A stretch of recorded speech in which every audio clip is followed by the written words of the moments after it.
Before we start today's episode, I wanted to let you all know that we started a brand new YouTube channel that is dedicated to our streaming and YouTube specific content. So, the existing YouTube channel has been rebranded to Nintendo Pals Podcast, and the new channel is Nintendo Pals. So, check it out, go give it a sub.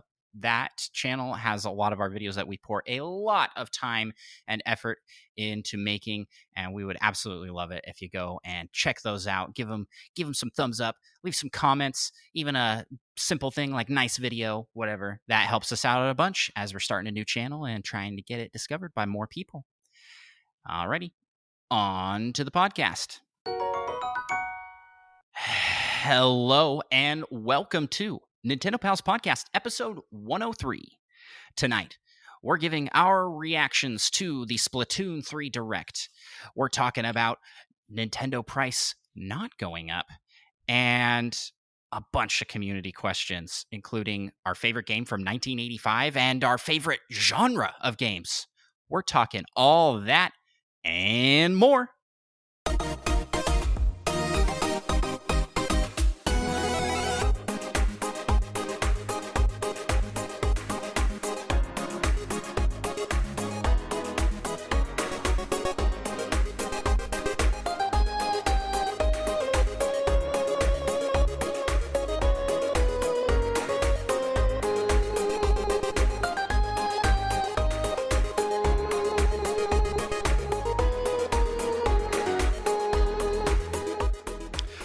Well, greetings, fellow Nintendo Pals. My name is Andros. I'm one of the Nintendo Pals. The other one, it's Micah. Yup. And we are the show about Nintendo and friendship. Micah, I gotta ask, how the heck you doing today? I'm doing pretty good. Nice. I'm also doing pretty good. You want to know why I'm doing pretty good? Yes. Because I had cookies, some gourmet cookies. And you're just doing pretty good? Well, yeah, it's a very emphasis on the good part. A new shop opened up by where I live called Crumble Cookie, and I have heard people rave about this. Specifically, our buddies over at the Nintendo Dads seem to mention it like every episode. You'd think they were sponsored by them, but they aren't, as far as I'm aware. And let me tell you, it lives up to the hype. They're pretty good cookies. A little pricey, but you get what you pay for, man. And they're really good cookies. I'm actually not really a fan of crumble cookies. Oh, have you had it? I have. You don't like the gooier stuff. Exactly. They're a little undercooked for my tastes. A little too soft. Some people love that. Yeah, maybe if you threw it in the oven, baked it to a crisp, maybe you would like it. Till it's like rock hard. Ruin all the toppings. Crumble cookie, it seems like they like to cook the outside layer and then just leave that dough right in the middle. Yeah, that's called good dessert. That's called. We have a question about this later, so we'll talk about it more later. But I really to crumble cookies. I really like it. It's good. But speaking of good, Micah, do you know what we're trying to do tonight? Why don't you tell me? We're going to try to take over the world. And we do that through 5-star reviews for our podcast. And I had notes here on the side, and there they are. I found them. Okay. We actually didn't have any new 5-star reviews this week. The streak ended last week, Micah, because you weren't here. Exactly. People had a sixth sense that I wouldn't be here, so they didn't bother. Yeah. So, guys, Micah's back, and for his sake, for our sake, leave us a 5-star review. We need those 5-star reviews. They help people discover the show and make us feel good about ourselves, which is the hidden side effect. Really, it's all about helping more people discover the show and helping us to truly take over the world. But I do have something cool to share with you that's similar to a 5-star review. I asked out on Twitter for 1-sentence reviews of what is Nintendo Pals, and we got a bunch of responses. First one comes from Hambone Johnny, says, Nintendo Pals, the nose knows. Again, check out our YouTube channel. That will explain it. Our first ever video on Nintendo Pals, the new Nintendo Pals YouTube channel, is a nose percent video. Thanks so much for leaving that, Hambone. Next one comes from our buddy Barry Carinza, who says, the byproduct of two amazing pals hanging out, talking video games. I'm just reading the next comment. I somehow missed this when I read through these. I mean, yeah, that is what's funny about that is essentially how we started, was just us kind of hanging out and talking about stuff. And I was like, hey, we should do a podcast. And so we did. And so that is like a pretty accurate one sentence description of what Nintendo Pals podcast is. Next one comes from Sean Capri, says, Nintendo Pals do what Nintendo dads don't. I messed it up. Nintendo Pals do what Nintendo dads don't. That's a mess up a bunch.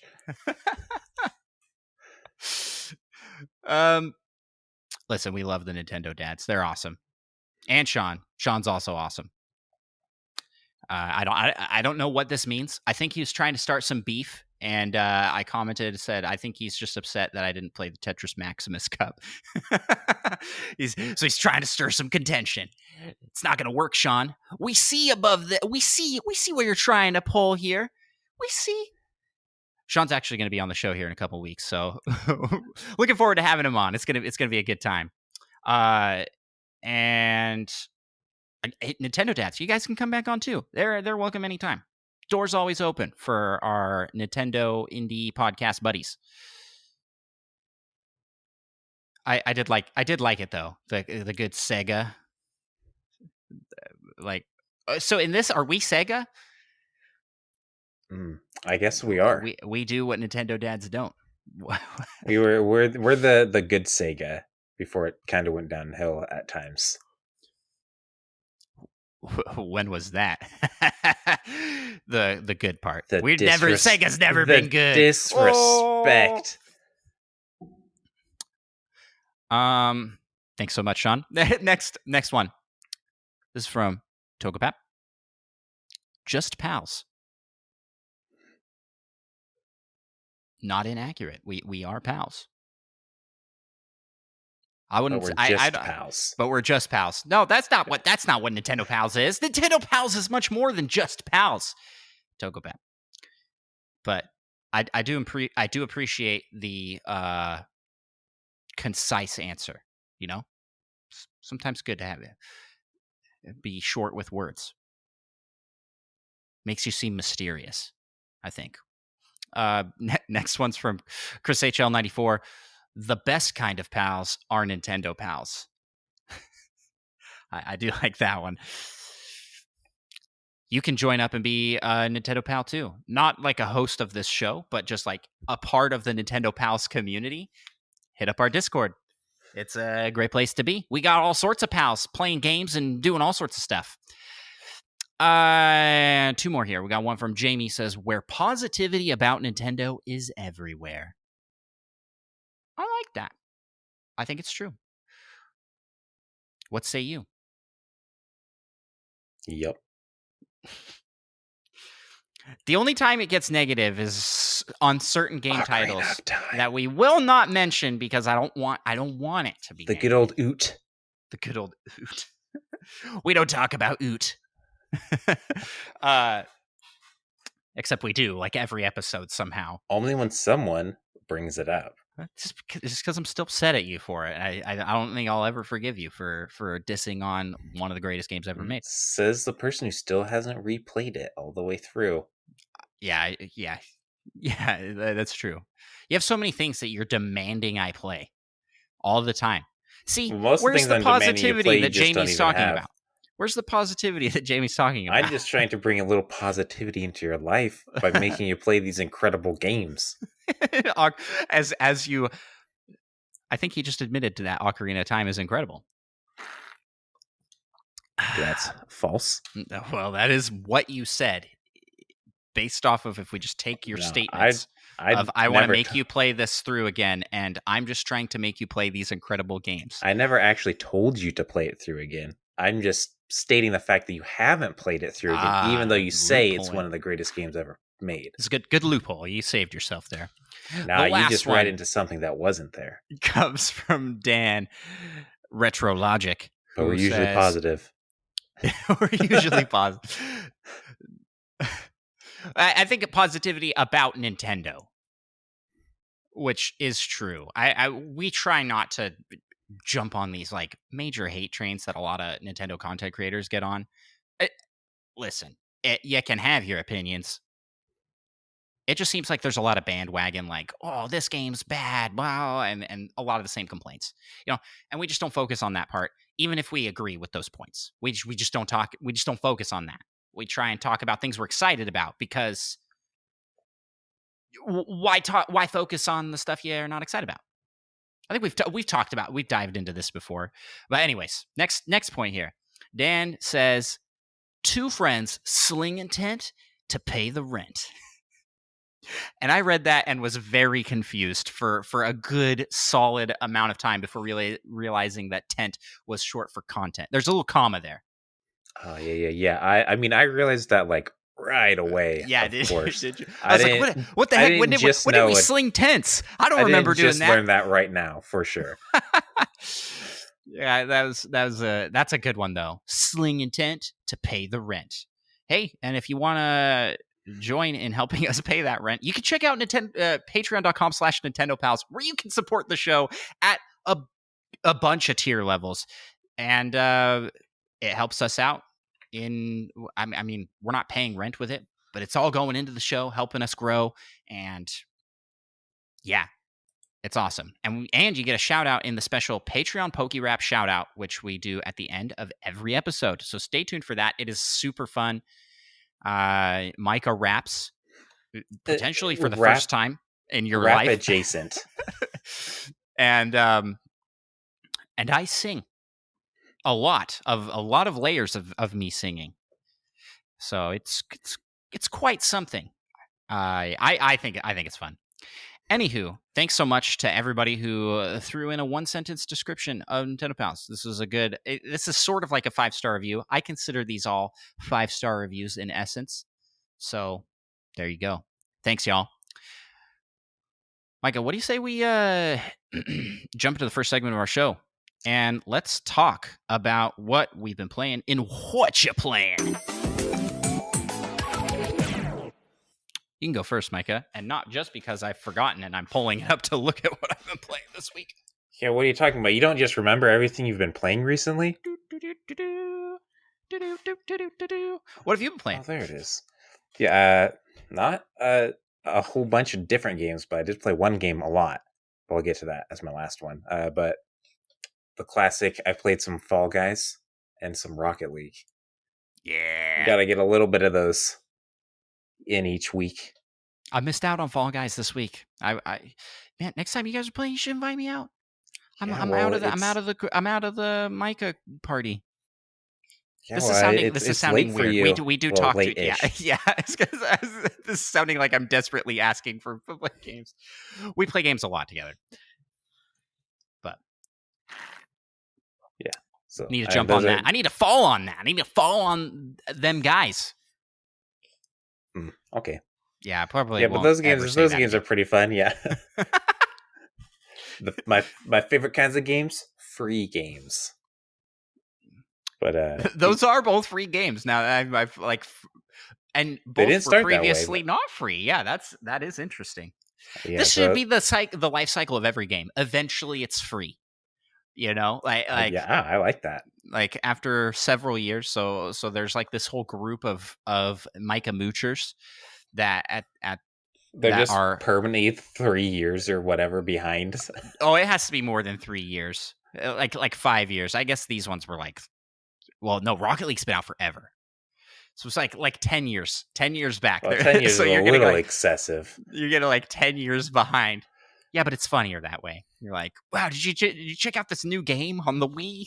It's like, wow, I just started playing this new game, Super Mario Bros. It's incredible. It's so good. Yeah. Yeah, but Napsy says play Fall Guys right now during stream. How do you know we're not doing that right now? You can't prove we're not. Yeah, I'm like, just slowly raise the switch into view. Little known fact, I'm playing games all the time during podcasts. I'm This never is how not we, playing a game. yeah, this is how we get gaming done because we don't have time. Because we're doing Nintendo Pals, we have to be gaming while doing Nintendo Pals. That's really the only way. Nice. Okay, so go back to what you were saying. Dread. Yes, but I've been playing a whole bunch of Metroid Dread Mm. so that I could beat it on a minimum items on Which, Dread mode. like, congratulations, you did it. Like, Yep, and I'm gonna I insert didn't applause even here. I didn't Woo! even cry, which surprised me because there were parts that were very difficult. It was insane. The strats that Micah had to employ to make this possible was crazy. So, kind of go over what are the items that you did end up collecting? That I did end up collecting. Because you Well, didn't collect very many. I collected all suit upgrades, all missile. Well, not missile expansions, but upgraded missiles all the way. Um, you get all the morph ball abilities.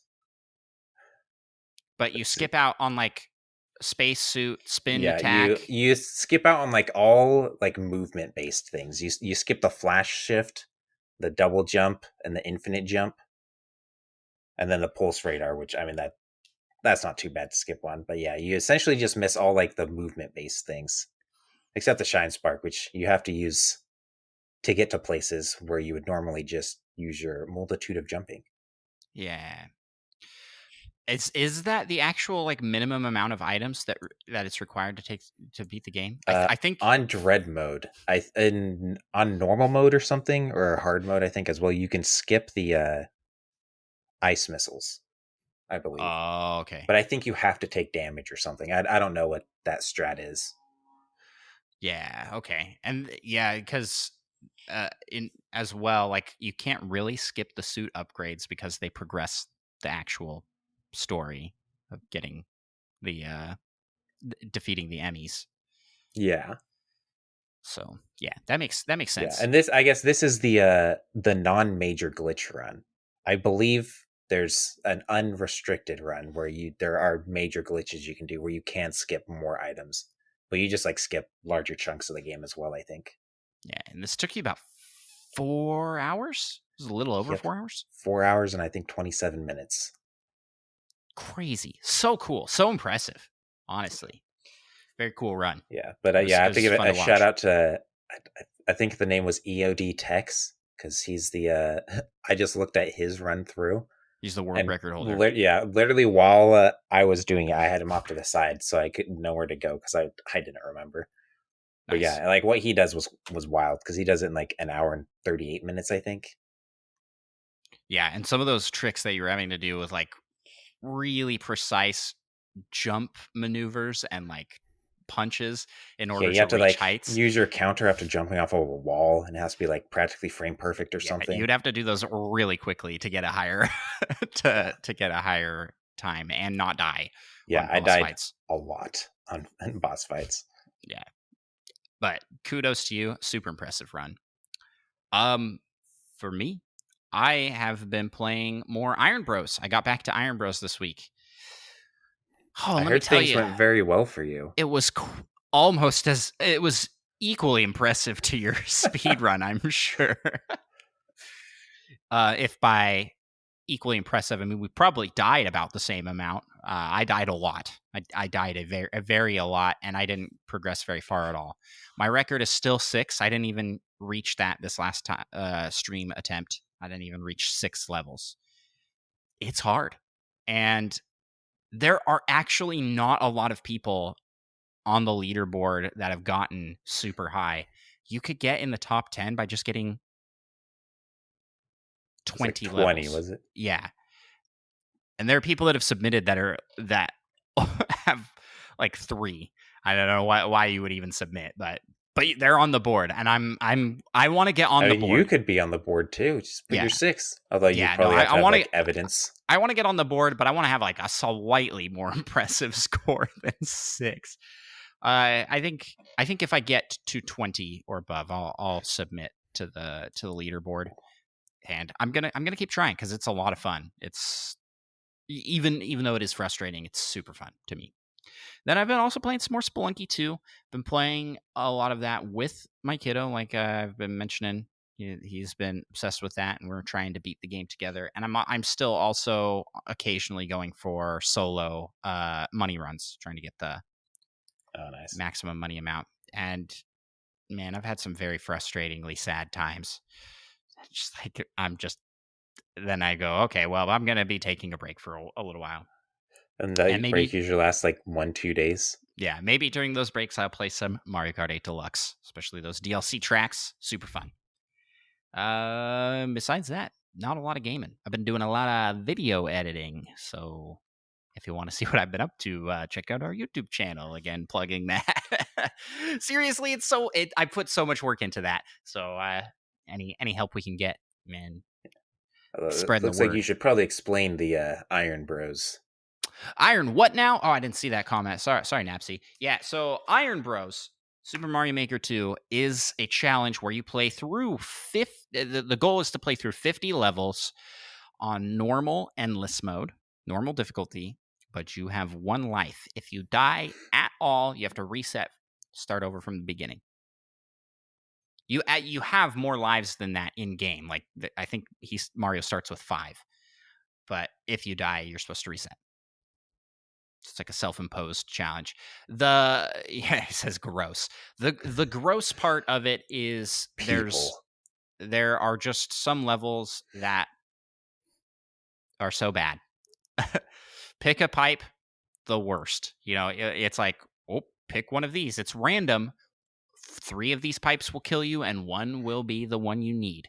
And it's like those are the deaths of Iron Bros runs, or enemies just flying from off screen, like a thwomp placed right in the wrong spot. Not giving power ups and making very precise jump type things. There's so much that can go wrong.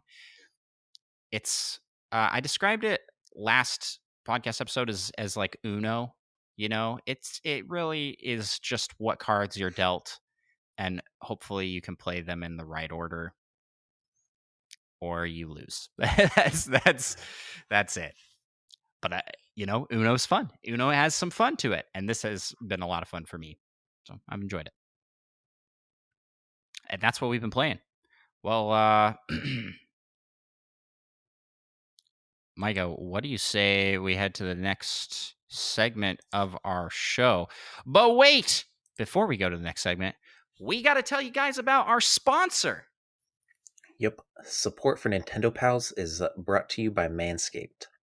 Yeah. So here's an idea for the next Splatfest. How about Lawnmower 4.0 versus Weed Whacker Ear and Nose Hair Trimmer versus Crop Preserver Anti-Chafing Deodorant? Well, guess what? With the new Platinum package by Manscaped, you don't have to choose.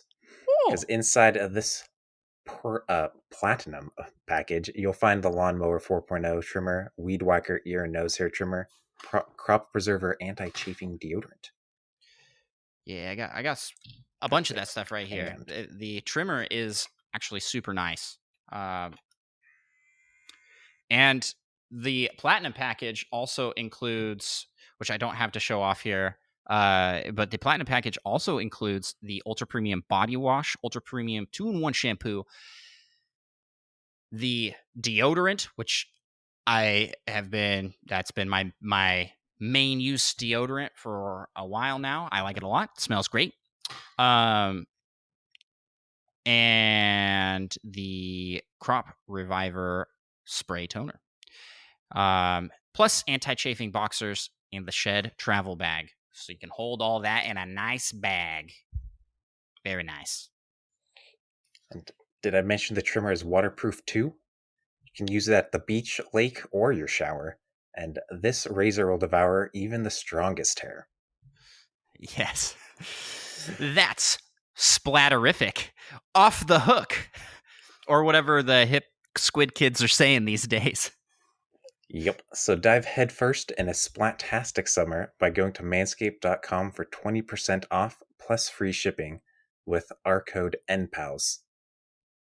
Yes, that is NPALS at manscaped.com.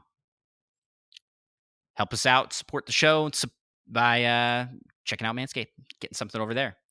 All right, Micah. So with that, let's head to the next segment of our show and let's talk the Nintendo news.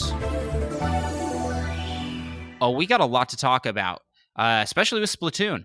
As you might have noticed in the ad read, did I say 3 options in that Splatfest? Oh, yeah. That's one of the things that was announced because we just had a Splatoon 3 Direct, a whole Direct presentation dedicated to Splatoon 3. 30 minutes of tons of info. Micah, what did you think of the presentation overall before we dive into it? This is wild, first off, because we just had like a Pokemon Presents. It's like back-to-back presentations. Our podcast has content. What? But what'd you think?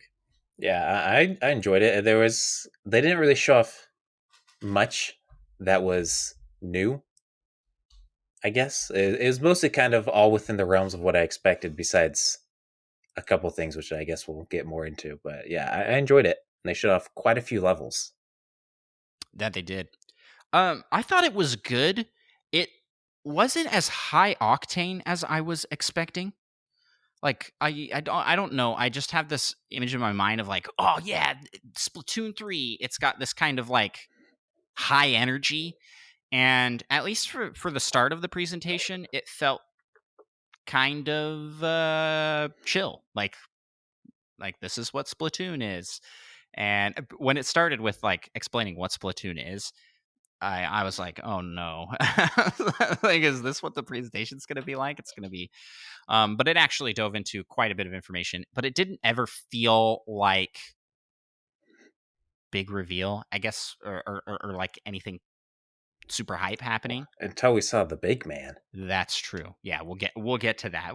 That at that point was when I was like, they done it. But that was at the very end. That was quite far into the presentation. So I think this presentation was good. It was especially cool for people that are fans of the series. But as a newcomer to Splatoon, I can't say that it like necessarily got me any more hyped than I already am, if that makes sense.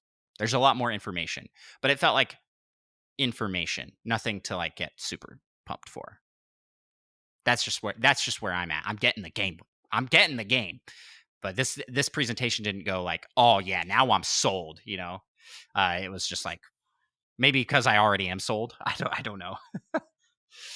I don't know if that makes sense. So I would say it wasn't like an A+ presentation, but like a B+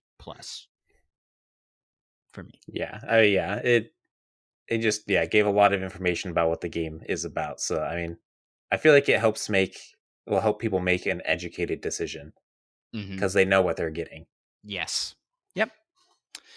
There's a lot of discourse around it that it's just like this isn't enough. Like it's just Splatoon 2.5. But what's funny is when Splatoon 2 came out, they were like, this is just Splatoon 1.5. So wouldn't this be like Splatoon 1.75? Or is this just Splatoon 2? I don't know how the numbering works. Listen, like not every game can be Zelda and be a drastic leap in the next generation. Plus, there's like 10 years between each of those games. That's an exaggeration, but there's huge gaps of time between Zelda games before you're getting it, and then you're getting big leaps and bounds as in terms of like new gameplay mechanics, new ideas being implemented. Splatoon's come out much faster, and it feels like they're kind of just iterating on it, which is kind of common for shooter games. Yeah, I was like, not as fast as a Call of Duty. Yeah, Although I think they've moved to like a 2-year schedule, haven't they? That's non Nintendo stuff, so I don't know. yeah, I don't know. Who cares about Call of Duty? Come on, this is Nintendo pals. Yeah. So I'm not offended by this game being very similar to Splatoon 2, and it seems like they're making enough changes to justify that. But I don't know. I'm new to the series, so what do I know? How can I really compare? Yeah, Right? like the gameplay is still very similar. They have made some changes, but it's like new content, I guess. Yeah. You got different weapons and new levels to play on, and the new single player But how would they lockers. how would they even change up the formula? I mean, you can't really then be a different game. Yeah, If you yeah, change it too much, it's not yeah. Splatoon. I think it's a little bit locked into this, so it's going to have this criticism every release of Splatoon. I think, um, and I just feel like it's like people are hypersensitive to this right now because I've seen stuff like this for a lot of games where, and maybe it's burnout from the lots of Mario sports titles that we've been recently getting, and those not really being drastic changes to the series either. Uh, but I don't know. Like Mario Kart hasn't really drastically changed too much ever. Double dash? It's revolutionary. And then they I, threw it away. yeah, and I mean, and at its core, it's still Mario Kart. What would they? What would the double dash equivalent of Splatoon be? You get to control two squids. One of you rides the You're now other an one's octo. You can shoulders. play as an octoling. That is a thing. Exactly. Oh. So It's you're saying revolutionary. that this is revolutionary. Well, let's Ish. dive into what what we've got here. Get off the um chain of what I'm like lost on what I'm trying to say here. People the sort of Debbie Downing on Splatoon 3 being just Splatoon 2.5. Uh which we're cool with. Because I didn't play Splatoon 2, it's gonna be new to me anyway. But what was in this presentation? You want to alternate on these points? Yeah, I can finally open it. Yeah, they added a photo mode. Actually, I don't know if Splatoon 2 had a photo mode, but it probably did. I If don't they think have a so. photo mode, I don't think so. Not like this where you can like take pictures in front of things. seems Which seems like every game is thrown in photo modes. yeah, it's Which I'm cool. always like, wow, that's cool, and I use it once and I'm done. What's cool for photo modes is that it just leads to more content online for these It's games. So it's it's free like, marketing. yeah, the developers are like, yeah, we'll put that in. Well, maybe not the developers, the business owners. Like, yeah, Yeah, put that photo mode in there. We want some of that. Xenoblade Mutux says Xenoblade Chronicles 3 has a photo mode. Yeah, yep. yeah. I mean, it is It's very like cool for everything. people who take advantage of it. I'm just not creative enough, essentially. Yeah, it seems like every new entry on the Switch is getting that. So I'm surprised Splatoon 2 didn't have it. There's also new techniques introduced. We got the squid surge and the squid roll. And I don't remember what the squid surge did. Was that like going up a wall? Yeah, that was going up a wall. You like it looked like you charge a little bit, and that way you blast up the wall and gain some height.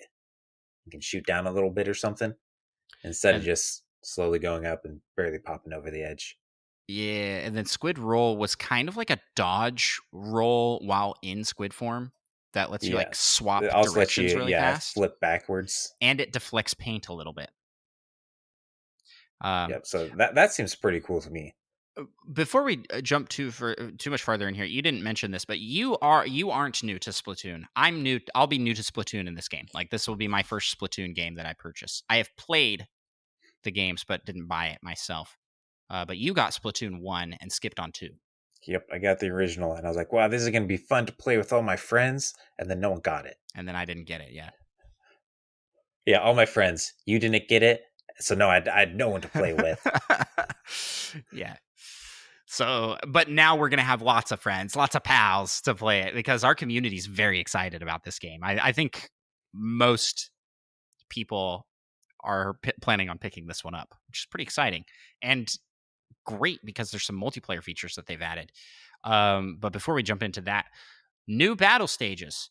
So there are a bunch of new stages. There's Eel Tail Alley, Scorch Gorge, Mincemeat Metalworks, and Undertow Spillway. And then in addition to those, there's a bunch of returning stages. I think they're returning stages. There are 12 available at launch. And I imagine those are going to And be like on a rotating schedule, kind of a thing like the previous games have had. I don't think so. Maybe. The modes aren't rotating, that's for sure. So, what's that mode called? Salmon Run will not be like a timed event thing anymore. Now you can play that anytime. Thank goodness. Why was that ever a thing? Yeah. Like, that would have been frustrating to me. Yeah. Yeah. So yeah, that's new stages. That's a good amount of stages, I think, and they seem to have a good amount of variety in it. So I'm excited to see what new stages they add in post as well. And they've announced a couple new weapons already. The Tri Stinger, which is like a bow that kind of shoots in three, splits a little bit, and the Splatana Wiper, which might be the coolest weapon because it is just a windshield wiper essentially that has paint on it.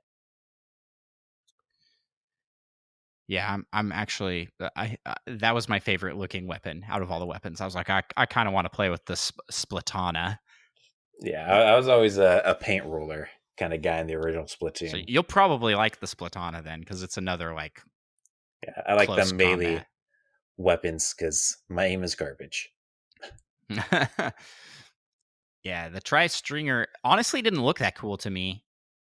But I mean, it looks But it's cool, a but bow. what it does doesn't look that cool. I was like, okay, it's just shooting.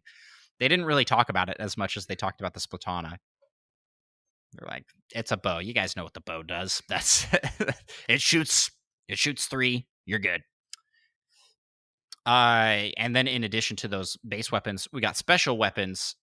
3 new special weapons, and then a bunch of returning ones. We got the Tacticooler, which you throw down and puts out little energy drinks that you can drink. That they said give abilities like speed up, and that's it. I don't know what the other abilities might be. I don't know what you would do. Yeah, More maybe ink? some enhanced damage resistance or something. I don't know. Yeah. That one, honestly, like, it's kind of cool, but also seemed kind of not cool. Not as cool as the Reef Yeah, I mean Slider to it's me. it's probably a good item for your team, but it's kind of boring Yeah. comparatively. Yes. The Reef Slider, you ride this like inflatable shark, and then it leaves a trail of paint and then explodes at the end and splats paint everywhere. So that one's pretty cool. And then there's the Wave Breaker. And the Wave Breaker was a jump rope thing. It shoots out little waves. It doesn't put out paint, but if an enemy's caught by it, it'll do damage to them, and it will also alert you to where they are, which kind of cool. Yep.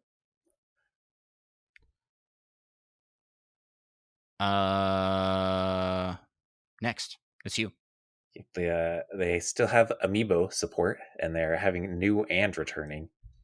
I only remember one of the new amiibo, which was Small Fry, Yeah, the Small Fry, best and then one. it's like the cover Octoling and Inkling. Oh, okay, yeah. Yeah, the Small Fry one looked pretty cool, and I think it's sold in a pack. And you can, and then there's like just a giant amiibo box in the street, and you summon them, and then you can like take pictures with the amiibo characters. It's kind of cool functionality. And it lets you save loadouts or something. I don't know. It feels like, I mean, they're still making amiibo, which is cool, but it feels like they're kind of shoehorning in features that should just not be tied to amiibo. But oh well, who knows? I don't know what you do with those. I feel like amiibo being tied to cosmetics is like the best thing to do Yeah. with them. Like, oh, if you want to get this unique cosmetic, you'll have to get the amiibo. But then at the same time, if you want that unique cosmetic, Zelda, Breath of the Wild, any insert any amiibo here, they're hard to find. They're super hard to find because they're not in print anymore. And so it'd be nice to also have a way to earn those in game or to just purchase them without purchasing the amiibo. Why not have both? You can like buy the DLC costume or you could buy the amiibo. Nobody knows. I don't know. How do you feel about it? How do you feel about amiibo functionality and support? This is Liz, I'm taking the Splatoon 3 Direct and taking it to another completely different topic, but it's important. I think this is one that's interesting. We had some discussion about this on our Discord too. Yeah, I mean, I'm kind of the same as you. I kind of prefer they to be cosmetic things because I tend to not care too much about cosmetics in games, so I don't have to worry about it, Yeah. essentially. But then some of those amiibo are just really cool looking. And True. But I haven't caved. I still have not bought an amiibo. Yeah, but if I'm desperate, I can just look up pictures of amiibo and pretend. Yeah.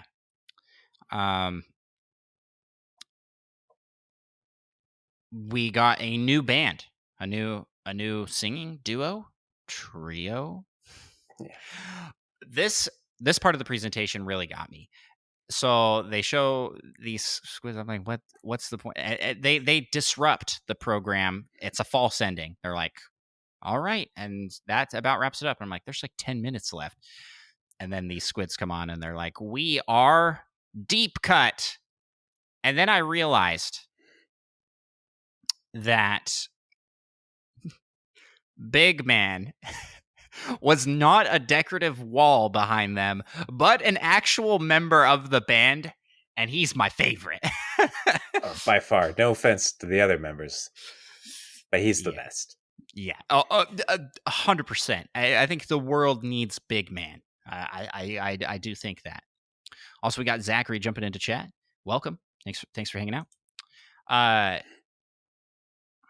Yeah. Mute Dog says, "I'll admit that the new band looks strange, except for the man array, which is kind of true.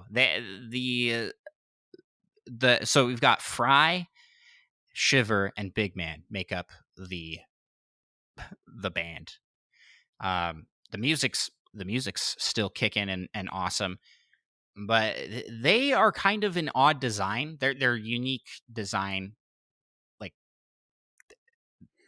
Our buddies over the Nintendo Cartridge Society described it as troll like trolls, like the toys with the big eyes and poofy hair, and I resonate with that description, especially of Fry. Like, there's just something off about her eyes. Her eyes kind of seem like they're upside down. Yes, yeah. And she's got a little bit of a 5 head instead of a 4 head. It's a little longer than most. Yeah. We can insult them. They're not real.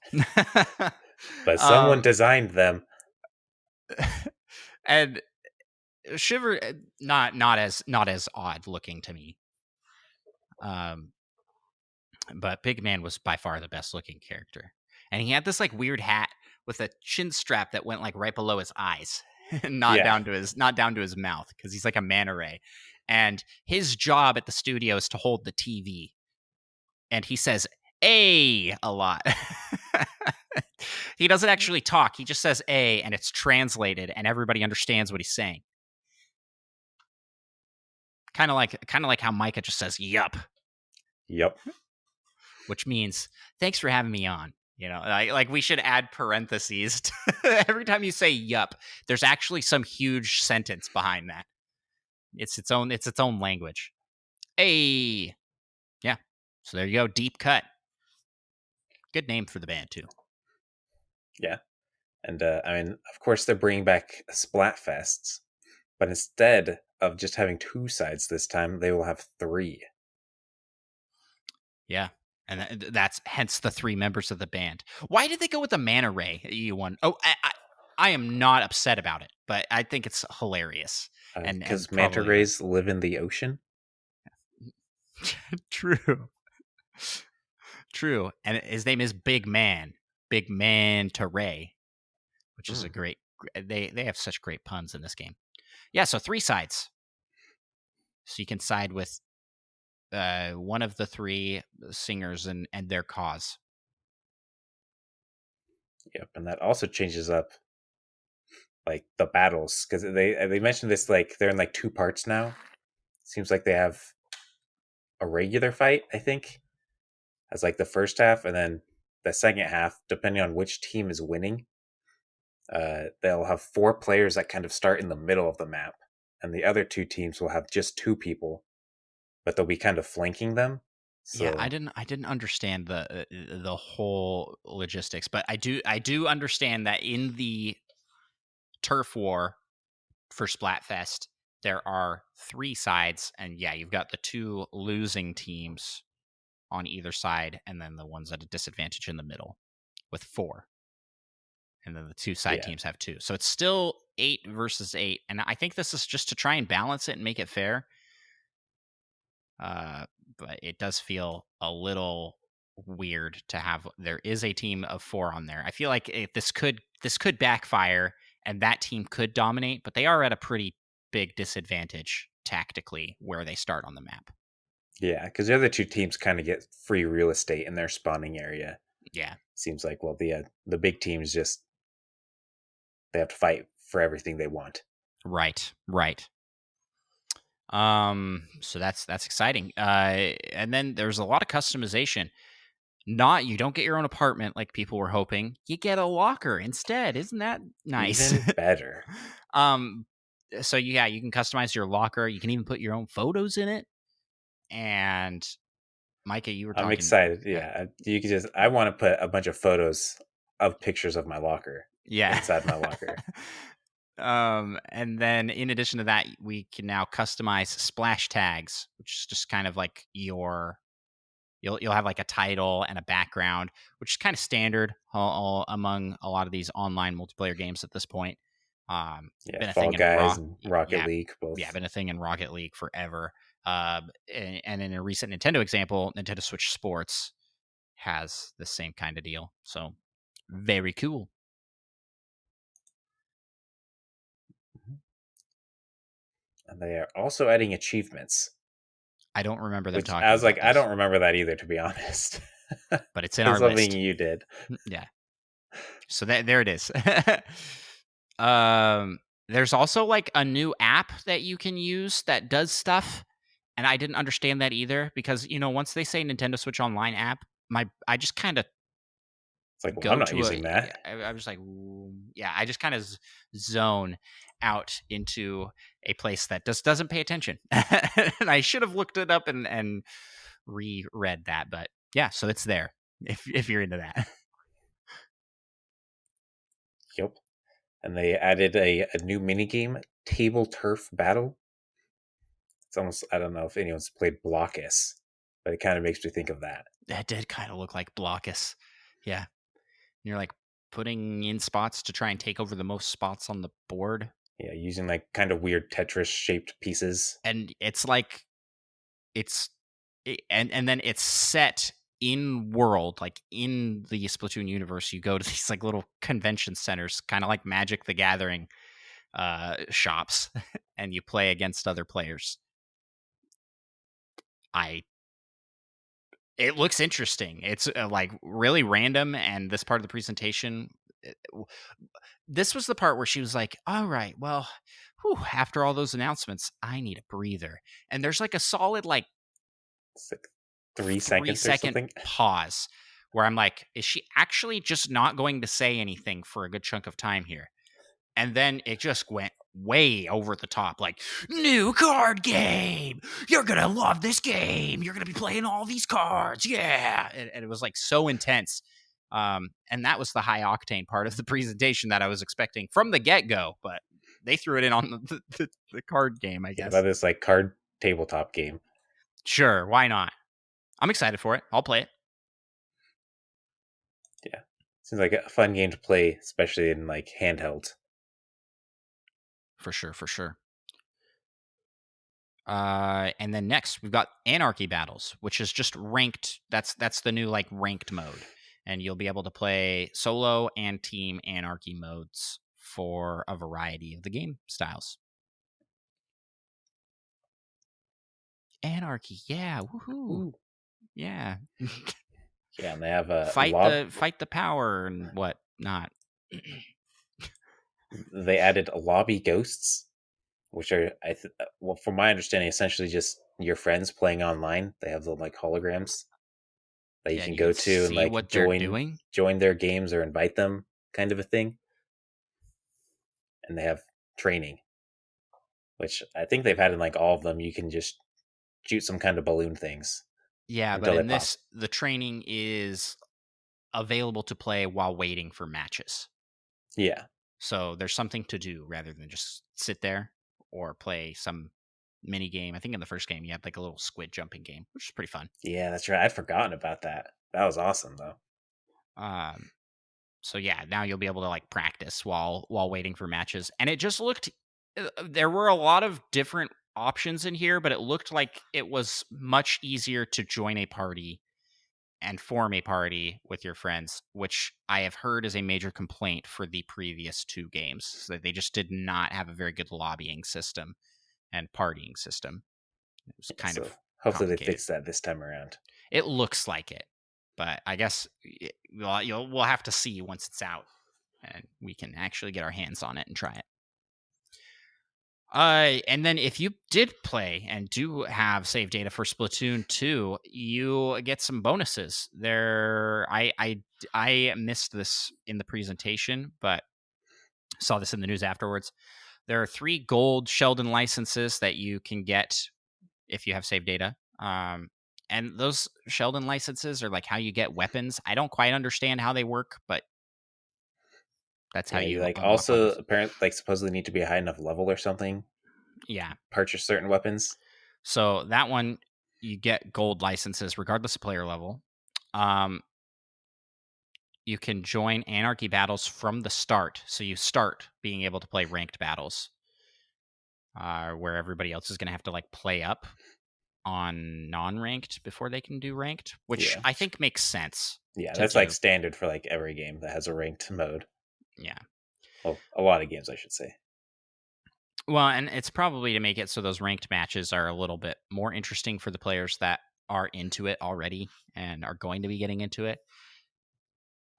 versus like people that just want to play casually. Because Yeah, if there's just a whole bunch of casual players jumping into Anarchy, it's not going to be as fun for either. Because you're just yeah. going to I get mean, creamed by no the one really wants good that one players. teammate who's like played 5 minutes and they're like, I'm gonna go play ranked. I mean, no offense to that player, but they're probably not as good as all the other people playing ranked. Yeah. Yep. And then you can get matched up with players that have similar Splatoon 2 ranks. So it's basically It taking your knows what ranking your rank data. should be, kind of. So maybe delete it if you don't want to be playing against the really good Yeah, players. Yeah. and they've mentioned will have some post launch updates. I think they said every 3 months for 2 years they will have some a new catalog kind of a thing of customizable options for the lockers and splash tags and whatnot. Mm-hmm. And they also mentioned that new weapons will be available like around the same time, is what they said. Yeah, which is interesting. New weapons every 3 months. That's a lot of new weapons by Yeah, the end of the 2 years. which I feel like is actually relatively standard for Splatoon. It seems like they just keep adding in new weapons. Yeah, I guess so. They supported Splatoon 2 for a long time. Even after they said we're done supporting it, they kept doing Splatfests, and they just kept bringing stuff back.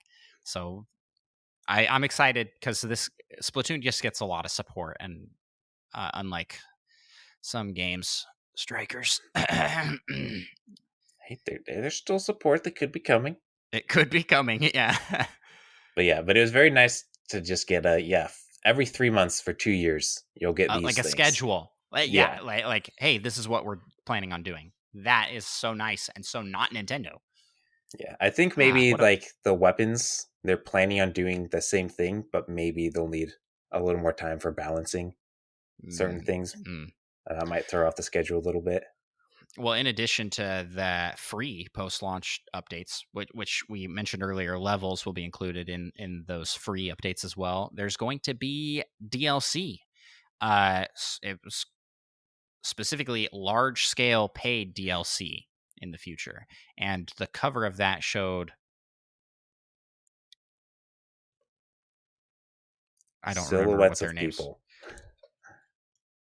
Pearl and Marina. I mix up them and who are the first ones called?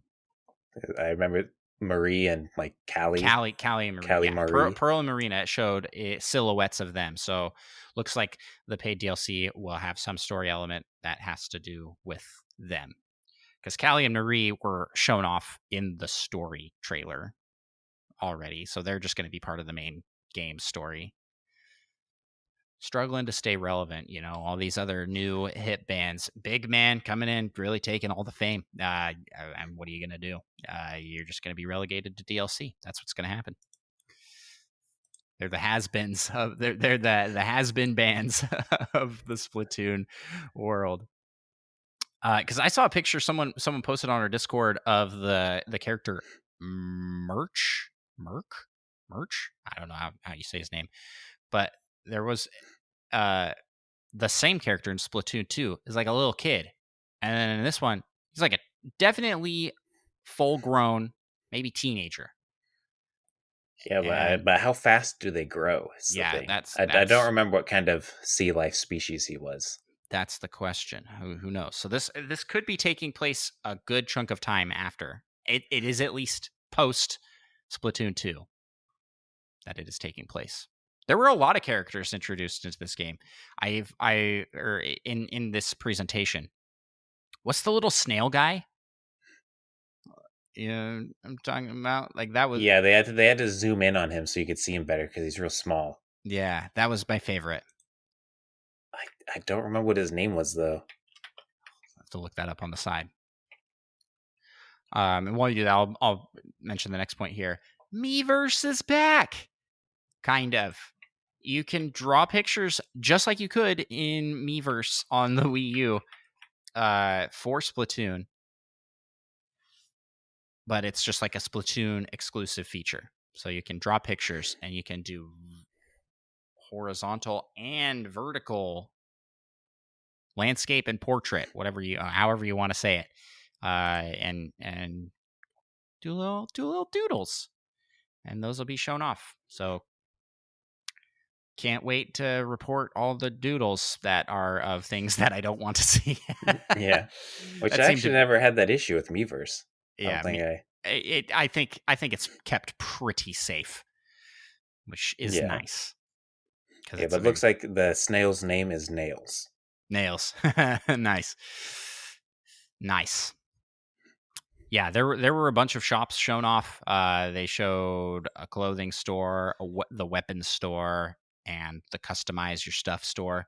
And that one was interesting because the worker wasn't the actual owner. They're like, yeah, I don't actually own it. I just shop here a lot, and the Well, owner's yeah, out. well, she used to shop there a lot, but now she works there Yeah, or something. yeah. So be careful Like how much you shop there. what a random detail to throw in. It just feels like there's a lot of like lore and a lot of character to the characters. So yeah, you want to take the last point here? Yeah, they'll Last two still points. have a salmon run, but Yeah. I mean they pretty similar to the past. They've added some new salmonoids. I think that's what they're called, and whatnot. Yep. Just new bosses. Um. Yeah. That's Salmon Run. I'm Yeah, like excited I for couldn't that remember mode. anything else new I they've think talked you and I about. will play a lot of that, honestly, because it's just I like wave shooter battle type games. Yeah, What did we played the Conduit? Did that have wave battle? Is that I the one don't we think played so. a whole bunch? We played a Wii shooter game at your house a lot. Is that the Conduit 2? I mean, it would have been Conduit 2, I think, but I don't remember Yeah, there being a wave shooter mode in that, yeah. actually. That was like all we played. We would like all team up, and then if you get knocked down, you can get them up, and they'd go peace and love, brother. Now let's kill.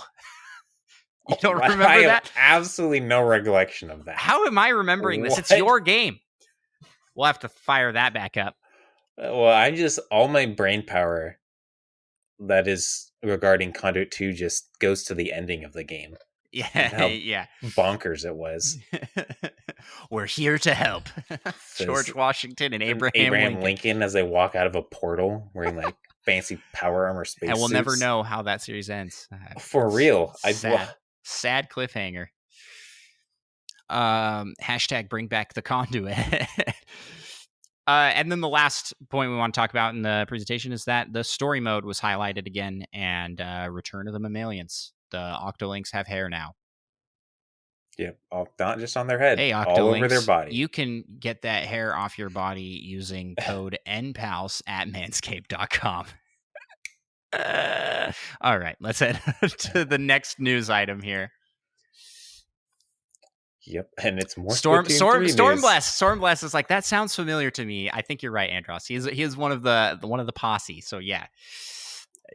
I'm pretty sure I'm not making this up, because that is all I played of the Conduit. I didn't play the story mode because it's your game. I gotta look that up. I just remember I played through the story mode of that game because my sensor bar was broken. I had a big stand-up lamp and a framed picture with like glass on the wall, and the reflection of the lamp and the lamp itself worked as like the two infrared sensors of the sensor bar. I played laying down on my couch using that to aim, and it worked remarkably well. Well, and I remember you did that because not because you didn't have a sensor bar, but because you guys got, I don't know, you still have your original sensor bar somewhere, but you were using. No, we got like a new original, because the very original, the cord got cut in half. That's right, and the one you had was wireless, probably because the cord got in half. They were like, "We're not doing that again." But it was battery powered, and so when it died, you couldn't use it anymore. And it's like, man, yeah. So you never had a sensor bar, essentially. We only needed it to turn on Smash Bros. That was that. I remember like you have to find a random light source. Yeah, finagling, trying to get it to work with the lamp. What a time! What a time to be alive, to be a gamer. All right. Well, that's the Splatoon 3 Direct. Great presentation. We had a good time watching it. Yeah. B+ from me. Great job giving the information. Nothing necessarily in there to get me super hyped, except for Big Man. That's all you need. Is that all we need? Yeah, that is all we need. Next news item: Splatoon 3 is available for pre-order, and we got a list of pre-order bonuses here. At Walmart, you can get a free plushie. Best Buy, you get a free keychain. GameStop, you get free sticker set. Amazon and Target don't have anything listed for the pre-order bonus yet. They may, but maybe not. So if you're looking to pre-order and you want some bonuses, check those out. Yeah, free plushie. That's pretty cool. I know. I'm actually like, I should probably go do that quickly. It's probably already sold out. The free plushie would be cool. Yep. I guess I should move on to the next item here. I was busy looking for a picture of that plushie. Like, I want to see the plushie. I think it's the squid, in squid form. Yeah. Oops. I don't know anything. Yeah. Unfortunately, Hogwarts Legacy will be delayed to February 10th, 2023 for PlayStation, Xbox, and PC. But the Nintendo Switch launch date has not been revealed yet. But they say they have said the team is excited for you to play, but we need a little more time to deliver the best possible game experience. It's a bummer, but they got to take that time if they need to, or I mean, they don't have to. Some companies don't, but they should, essentially. So First off, I want to point out here that this could mean the Switch version is coming out before Earlier. Exactly February my 10th, thoughts. It's technically a possibility. but it is more likely that they are releasing it after February 10th, which makes me a little upset. I'm a little bit bummed at how many third parties are doing this where they release it everywhere else first, but not the Switch. And there's like this assumption that it's because the porting to Switch is more difficult. I want to contend that may not be the case. Look, I mean, look at how many indie games are on the Switch. I don't think it's actually that hard to get on the platform. Because a lot of games release dual with Switch and Steam only in the indie world. I mean, it might be though, because a lot of companies for these higher fidelity graphic games are outsourcing for the port to try and optimize it for Switch. So it might be taking longer. But I'm wondering, putting my tinfoil hat on here, like I'm wondering if these companies are doing this just so people will double dip. They're like, we get a second launch. What do you think, Micah? I think you're crazy. Okay, well, I hope I'm crazy because that would be whenever dumb. whenever games are released late on the Switch sales tend to not be very good. Ah, So if that is their plan, it seems like a bad plan. Weird. Why not just release it like every? I just don't get it. Delay till the Switch is ready. Release it on every platform at the same time. It just does not make sense to exclude the Switch only. I don't get it. And they just use that as a crutch. They're like, oh well, porting is hard. And I just feel like nobody has expressly said that, but I feel like they get a pass, and we should be giving them a pass. They should be releasing it on every platform. I don't get it, but it's getting delayed regardless. So whatever. I'm not playing your game anywhere else. Only the Switch. I don't even remember when it was supposed to come out originally, so this isn't too big of a bummer for me. It's supposed to be before the end of the year, wasn't it? Yeah, it was this year. I think it was supposed to be around holiday time. And I wonder if that's another point was brought up on Discord by Brian Eck. Said, I wonder if it's to get out of the way of games like God of War, Pokemon. There's a lot of big titles there, and putting it in February. There's typically not a lot of big titles being released in February. It's because people's wallets are all empty after the holidays, or they're all full from Christmas. Show your Christmas money. Well, depends on if you're the one giving the Christmas money. That's true. Speaking of Christmas money, you don't have to save up too much Christmas money, because guess what? The Nintendo Switch price isn't going up. We reported on the rumor of this happening a couple weeks ago, or maybe it was just last week, that the Switch costs are going up, and so the price of the Switch unit is going up. And that has been completely rejected by President Shuntaro Furukawa, who told, I can never pronounce this, Nikkei,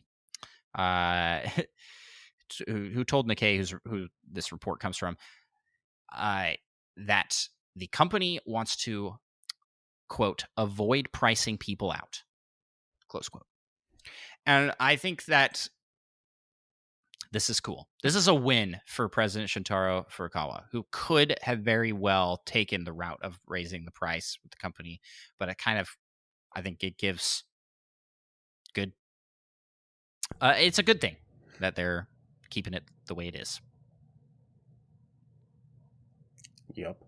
A win for Nintendo in my book. And they specifically cite that they think software sales will help to balance out the higher production costs of the Switch.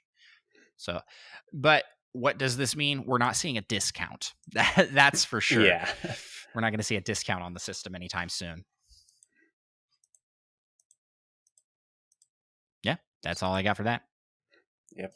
And Fall Guys will be having a Sonic's Adventure event.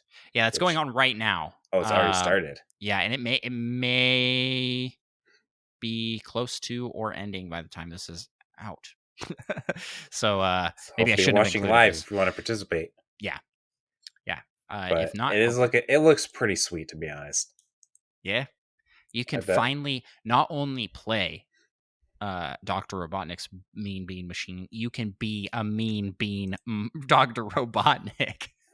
Yeah, and that runs from the 11th, which is in the past time, to the 15th. Okay, yeah, so this will be like the last The day last day, right? if you're listening to this when it comes out. Yeah, Mutog says I need those costumes. Same, Mutog. They're so good. I want to get some of those for Yeah, they sure. got Sonic, Supersonic, Knuckles, Tails, and Dr. Robotnik. And then some Plus like some sort of accessories. Sonic like morph Color? suit thing. Yeah, Sonic color. That's a I good think it's way. just a color, and I think you can get the shoes, and Yeah, they so they're I mean just used by everybody. it looks pretty sweet. And they showed off the backgrounds were kind of And Green there's a new Zones esque. there's a new level as well. It's like Bean Hill Zone, I think is what it's called. It's pretty good. Great job, team, over at Fall Guys. You guys are doing great. I think this has to be coming from the Epic collaboration chain, because I didn't put this in the notes, but we need to talk about this. Fortnite has teased a collaboration with Oh Dragon Ball. yeah. How hype is that? That is so cool. That might get me to play for I think literally the first time this season. I think I like signed on and like got the battle pass. Maybe I haven't actually gotten the battle pass yet. I think I went and got the battle pass and then just haven't played. Yeah, I haven't had time. I want to play more because I want to get the Darth Vader skin. But yeah, there's like I am really hopeful that they have Goku and Vegeta. You can be Goku. I'll get Vegeta, and we can just scream a whole bunch while playing. That's how you win when in They Dragon need to Ball. add in like proximity chat or something if they haven't. I'm pretty sure they haven't at least. Yeah. Start yelling out Kamehameha. I'm just gonna be yelling every time I get a kill as Vegeta. It's over 9,000. If we're getting absolutely wrecked by someone, that should be your go-to quote. Some sweats happen upon us. Oh man, yeah, I'm looking forward to that collaboration, and they just never cease. They keep adding things in that I'm like, I would never have thought. Goku couldn't make it into Smash Bros, but he can make it into Fortnite. Yeah, I mean, who What's knows? next? Who We can knows? get Maybe Shrek. Is maybe we're Shrek just going to be getting a playable? Shenron himself. The Shenron. dragon? I don't remember if That's the when's an N tease. or an M. Yeah. That's that. The reason I jumped to Shrek because that was another like top meme pick for Smash Bros. For Smash Bros. Yeah, or the Grinch. Dude, if they add any of those things to Fortnite, like this is how Fortnite makes bank. Is they have these skins in there, and they're not exactly cheap. I think it's like $10 a skin typically. Sometimes a lot more. And I don't know. They're just so cool. If you are a fan of superheroes of any kind, they've got like everything, and they even have like random, not as like big movie characters. You know, that's cool.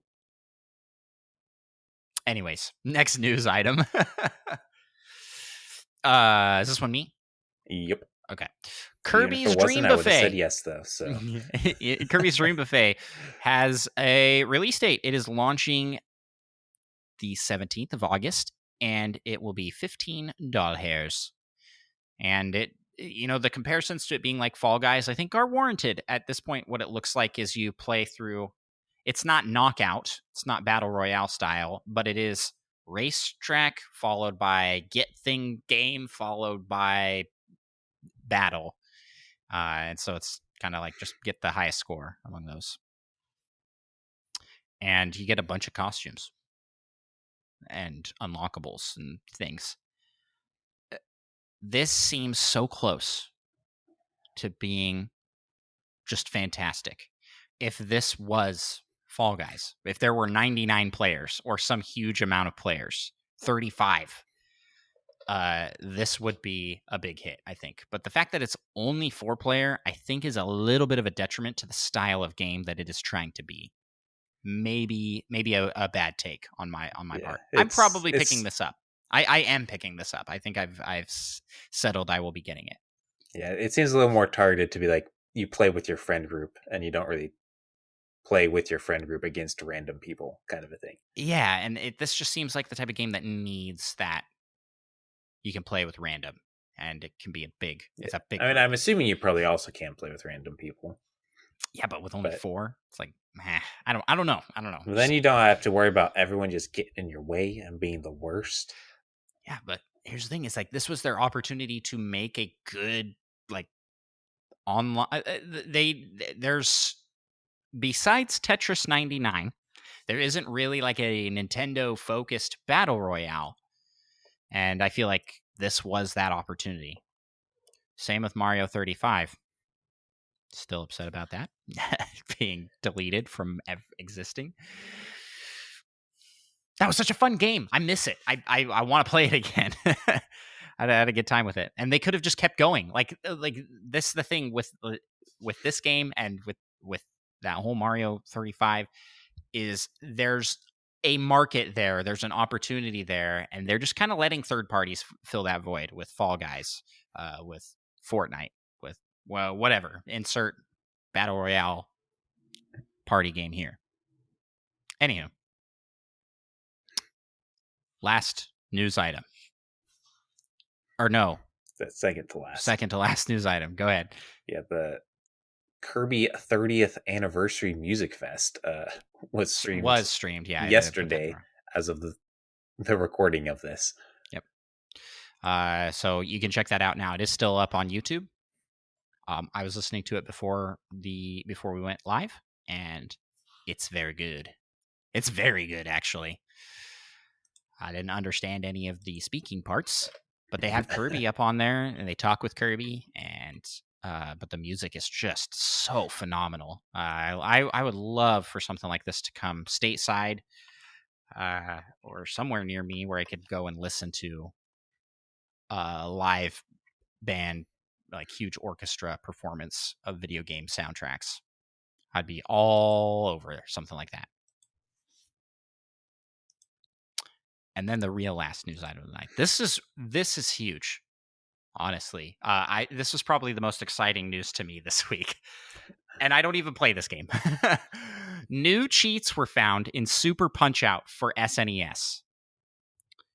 Nearly 30 years after the game was first released, it was found that at the title, if you hold Y plus R, then press A or start, and I believe this is on the second player, a second connected controller, you can select any character to fight in a free single match, which is pretty cool. Kind of Street Fighter style. Like, it opens up a menu, you can pick all the fighters, and you can fight a single fighter in a match, as opposed to playing through the game all the way through. In addition to that, on that screen, at the character info screen, if you hold B plus Y, then press A or start, the computer opponent now becomes player 2. So you can play multiplayer in Super Punch-Out. Multiplayer was discovered 30 years after the game released. This is insane. These aren't like crazy button pushes. How did this not come out sooner? Yeah, someone has to have noticed this, and how is like no one like mentioned it? Well, where the were the internet not being a developers? thing, I guess. Where were the developers? This was developed by someone. This was implemented by someone. Did that person die? And this was like no one knew. Like, the person that implemented the multiplayer functionality and this functionality died one day, and it's just like And it was never he told implemented no into the one. main game. Yeah, and it was never told to anybody. I don't know how this goes unnoticed for this long. It's bonkers and super cool. And it does work on Nintendo Switch Online, Super Punch-Out, I believe. Is that even on? Maybe not. I'm going to have to check that. I'm going to verify that while we move to the next segment of our show. And let's go to the rumor mill. I'll let you take this one while I do research, Micah. Yeah, well, our rumors a little outdated.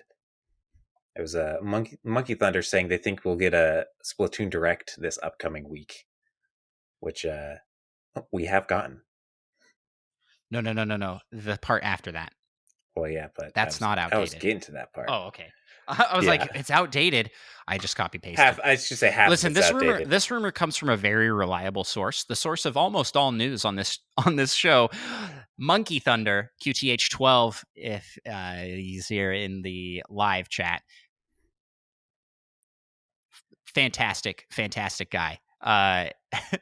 But he says his sources. That's how it was quoted anyway. Yeah, and then he goes on to say that Nintendo has done a direct every September since the Switch released, even in 2020. So it's a pretty safe bet that they'll have. I missed that they'll Super have a Punch Out. September direct. Super Punch Out is on NSO. By the way, sorry. And I believe I saw people were trying and it worked on NSO. So you can go try it right now if you have But NSO. can you play it online? I assume so. So we could play multiplayer does of this game. Does it say it's a multiplayer game? Maybe Nintendo didn't even know. I don't think I don't. That's what I'm saying. The guy that developed it died and didn't tell anyone. Where would you see that it said it was a multiplayer game? It says somewhere like how many people can play. I wonder if it probably just says one person. Number of players, 1. They didn't even know. Yeah, so you probably Not can't even play it Nintendo online knows. Then. This is insane. This is just insane. Wow. Well, what would have been even crazier if it said 2 people, and everyone would have been like, "What the heck are you talking about?" When it first came out. Yeah. So sorry, I derailed this rumor from Monkey Thunder.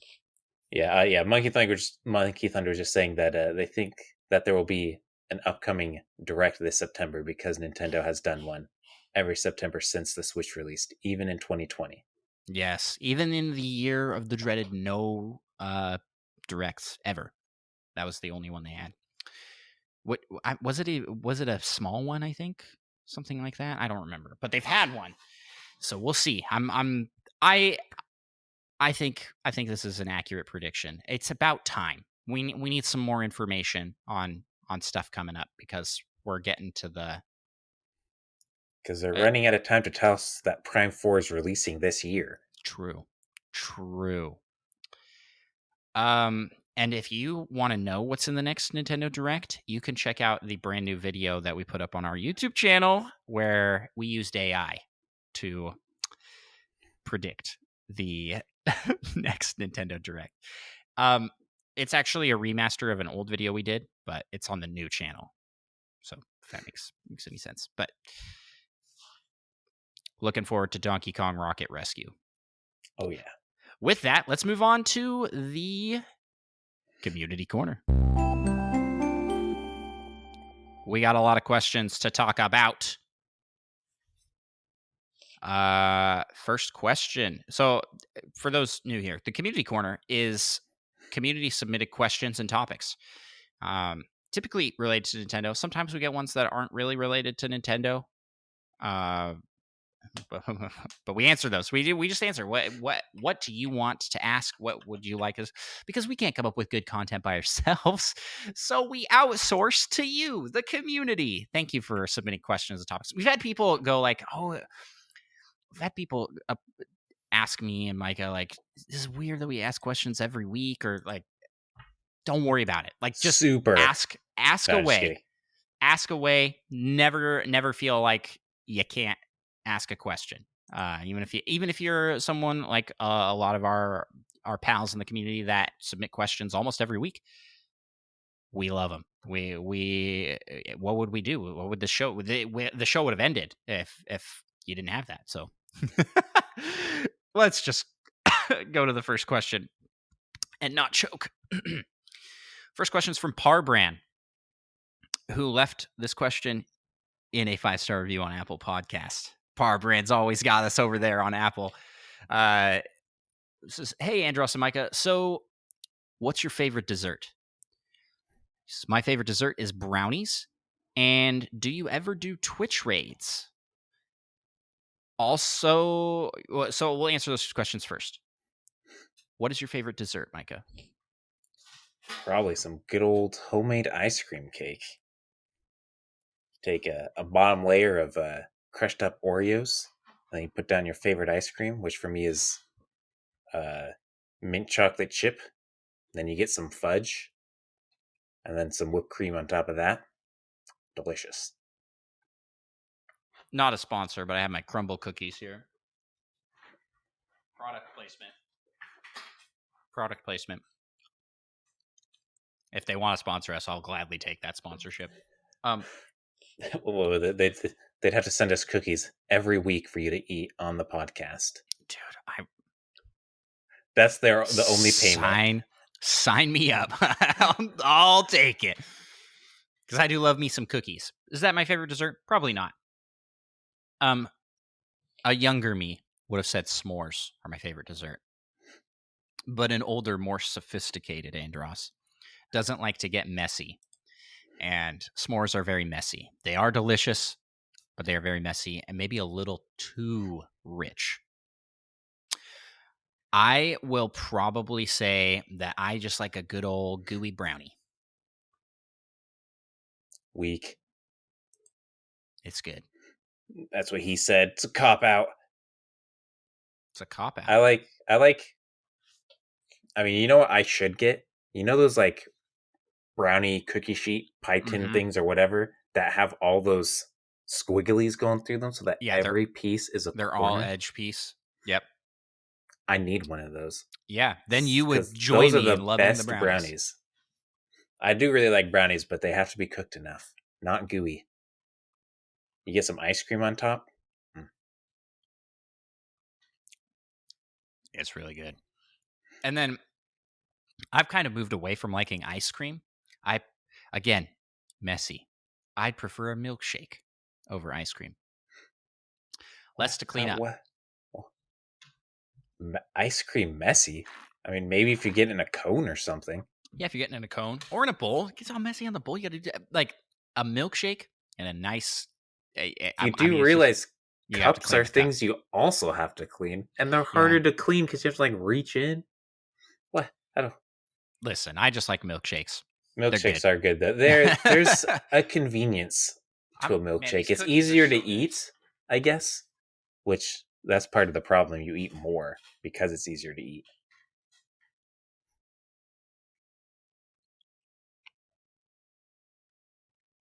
Also been getting a lot of smoothies lately. I like smoothies as well.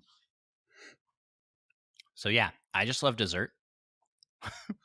So that pretty much a fan of any dessert. Is there a dessert you don't like? Undercooked desserts. You just don't like gooey desserts. Yep. I am not a fan of nuts in dessert foods. But those aren't those like the nuts in the dessert. Those aren't desserts. Those are things added to a dessert. They don't count as part of the dessert, in my opinion. Well, I don't like them being added to the dessert. If it has nuts, it's not as enjoyable. Especially walnuts. That just doesn't taste good. I almost asked, even walnuts? Because it was like the first random nut I could think of. Do you ever do Twitch raids? Yes. We try to do them almost every time we're live streaming on Twitch. Yeah. I usually make Andros do my Twitch raid. Yeah. I think Twitch raids are awesome. It's a great way to show people to new creators and a great way for new creators to find us. We've had some really awesome people discover us through doing Twitch raids, and we've found some really cool people the same way. That said, we typically try to do raids to people we know because our content and audience are family friendly, and I don't want to send people that are expecting that to a place where that is not happening. So, and because of that, we just kind of go towards what we know. Yeah. Next question. Oh no, Barbara has a couple more questions. Still more. Do you two watch My Little Pony? No, I don't. I don't. Micah, do you? I do not. It says, "Yes, I'm a brony." We've got a couple bronies in the community that I've seen mentioned before, and we knew one in high school. Yep. We were both good, well, good-ish friends with the guy who was a big fan of My Little Pony. It says, "Look up the Oxford Dictionary definition for a brony." Is I there an think that's. Oxford Dictionary? I, I don't know. I think that was mostly in case we didn't know what a We didn't brony know was. what a brony was. Listen, we're not that out of touch, all right? We It might is. not know anything about Call of Duty, but we It know is what bronies are. informal, mainly U.S. And the definition is a man who is a fan of the My Little Pony television program and range of toys. It does There you have go. origin, early 21st century blend of bro and pony. it's Yeah, it's we're not wild to really see the origin as this century. bronies. We're more brotendos. Bros that are Bro really into Nintendo. tendies. Brotendies. I don't like that. Sounds like we're into nuggets. Like, oh, we really like Well, our chicken nuggets. I was thinking it sounded Brotendies. like we were pretenders. Yeah, we're just brotending. Thanks so much for the question, Sparbrand. Next question comes from Drake over on Spotify. Actually, Drake, we're going to save your question for the end because it ties to the PAL topic. So, next question comes from Presto. You want to take that one, Micah? Yeah, Presto asks, what was your favorite Nintendo game released in 1985? Super Mario Bros. I saw the list of all the Nintendo games released in 1985. I'm like, this is the only one. Like, this by far is the one that is the best. Yeah, But except I think you're forgetting about Ice Climber, which might have actually been released in 1984 as like some arcade version or something, but on the NES, it was released in 1985, so it counts. And it has some of literally the greatest Nintendo duo of all time. Mario and Luigi? Nope, they're not as good as a duo. In fact, they are almost better separate. In pure duo-ship, the Ice Climbers are the best duo. I mean, just their names, Ice Climbers. You never hear them talked about separately. I guess that's true. Plus, we already decided this on one of our past rankings. That they're the best duo. That they're the best duo. In Yeah, I can pure remember that. duo-ness. Also, honorable mention to Gradius. Yep. And there was another one that I was like, oh yeah, that's a good game too. Duck Hunt, I guess. But Duck Hunt, that's a good. Every like list I looked at was slightly different, so I wasn't too you're like, confident. did this actually come out in this time? One said Dig Dug 2, another one said the original Dig Dug. Shout out for Spider Shan to Kung Fu. That was another one. Yeah. There you go. He has another question. He also asks, what would your version of the Splatoon band be? And what would they be called? And how many members? Well, the first name that comes to mind instantly is the Sploots. And I literally, right before saying that, just realized it also just has Poots in the name. It's just an S added to it. Well, there's an L, I guess, as well. Sploots. Yeah. The Sploots. That's a good name. How many members? Oh, it would actually literally just be you. I wouldn't even be in it. It would just be you. I'd be like the manager or something who didn't do anything. No, I was thinking. I didn't take this question as we were the band members. I took this question as we get to pick what the band looks like. Oh, I and see. Is not us being. But if we Nails, were a Splatoon Nails band, is Sploots in does it. make sense. Nails is in it. Nails is the yeah. Okay, so here's the thing. We don't need an inkling. I think Big Man has proven that the whole band should be fish like creatures like that are not mascot inklings. characters, kind of Yeah, of yeah, Splatoon. inklings and octolings. No, nope. It's time for full manta ray band, the banta ray. That's not bad. That's not bad. The big man band would also be pretty good. Yeah, and you could have, or you could have like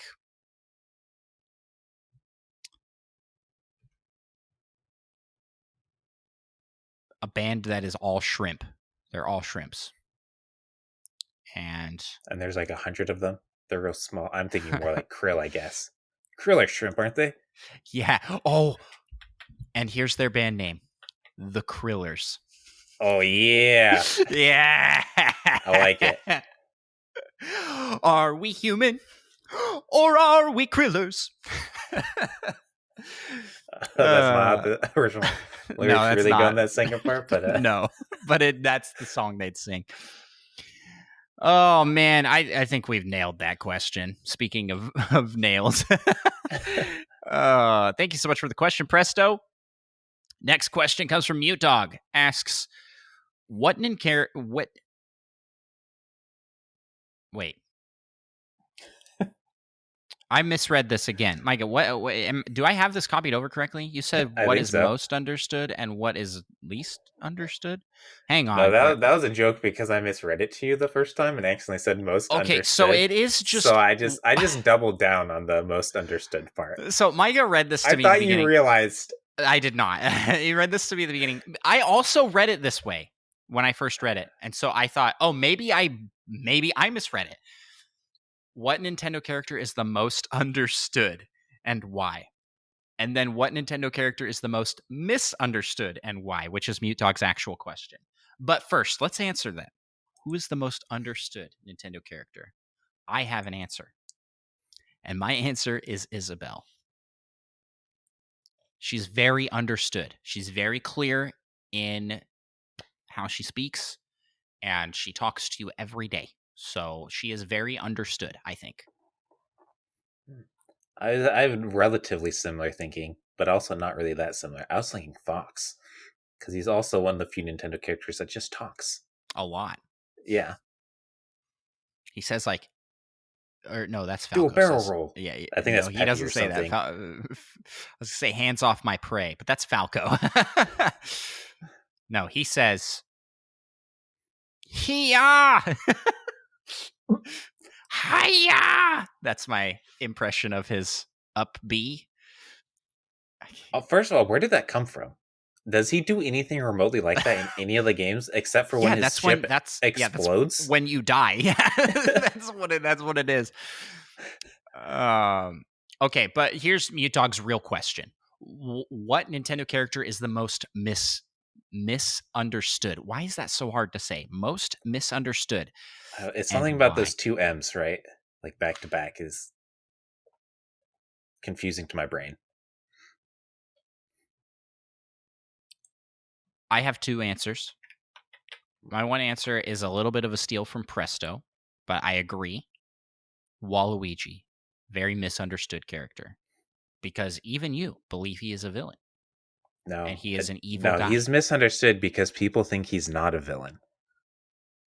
What are you talking about? People think Waluigi is a bad guy. Not all people. I don't. Because he's not. He's not a bad guy. He just likes to play games with his friends. And he likes to win those games. Games involving things like knives and death. What Mario Party have you been playing? Actually, there probably is knives and I guess death, knockout, elimination, but not death. I feel like he goes back and forth. No, he's not a villain. He's never been a villain. I feel like Waluigi is secretly the devil of the Nintendo universe. And he just see, this is what I'm talking about. He just comes about. upstairs sometimes to hang with people. Yeah, this is what I'm talking about. He's very misunderstood because he's uncharacteristically accused of being evil by people like Micah. Hey, Mario makes DDR. essentially tries to ruin the world. You don't know that. We've proven that already. You just No. assume. He essentially causes everyone to be forced to dance until they die. But we fix it. I think that's something along the storyline. I Maybe. don't think that's. He just wanted the wish. And what was he going to wish for? World peace? Who knows? I think to be the best dancer. Oh, well, then what's wrong with that? Why are you Because in a trying to world stop? ruled by dance, that's essentially becoming the ruler of the world. It's a I very guess. selfish wish. He could have wished for world peace. Purple Ryulu in chat says Waluigi's planning schemes not even Mario and Bowser can comprehend. I guess. I don't think so. I think he's just misunderstood. But my other answer is probably going to be Link.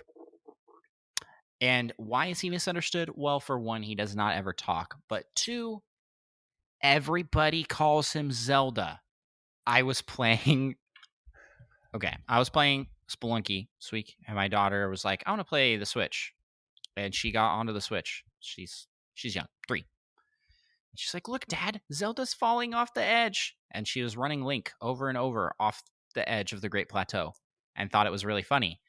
It kind of sounds demented, but she was just having fun listening to the sound effects. And he was fine. He just came back up to the top. It's all good. But she called him Zelda.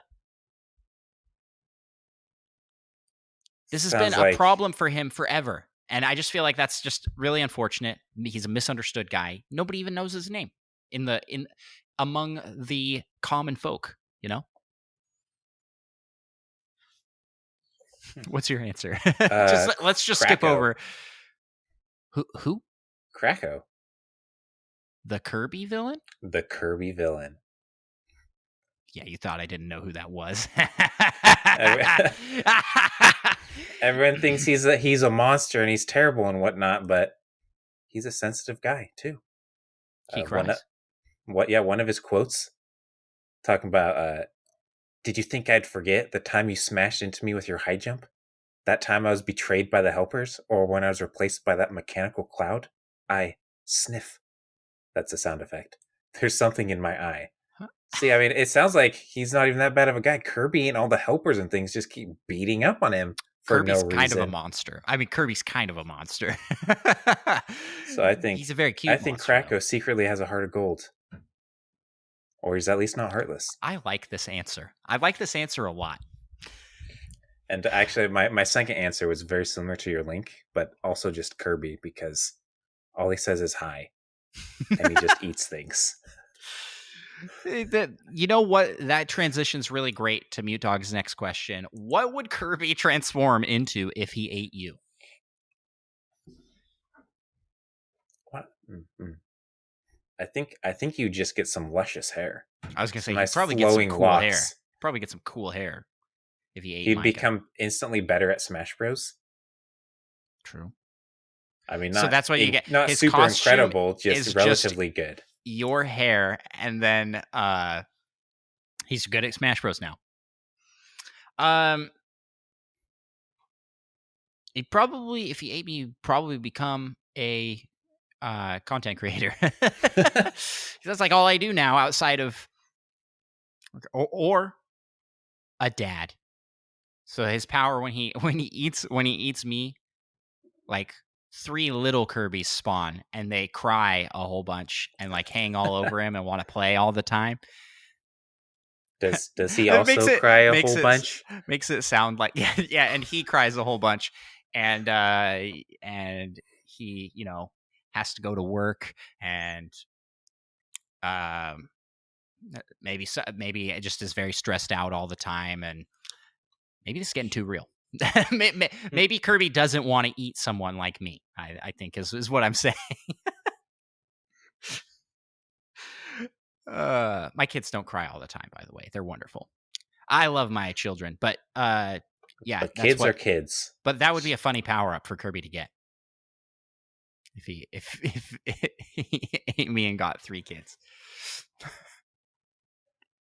Bonus though, he also gets a really cool wife, so that's cool. That's like a really cool bonus to the power up. Next question from you, Dog. You can go ahead with this one. Yep. Oh. Also, then he says, also, if you quit your day job and spent the next year training, would you become the next Super Smash Bros. Champion?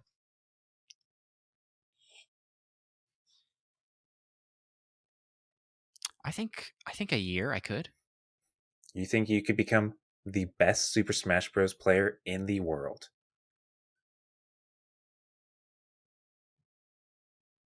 I mean, maybe not the best in the world, but I'd become a champion. Maybe No, like, not a champion, the champion. oh, well then no. I don't know.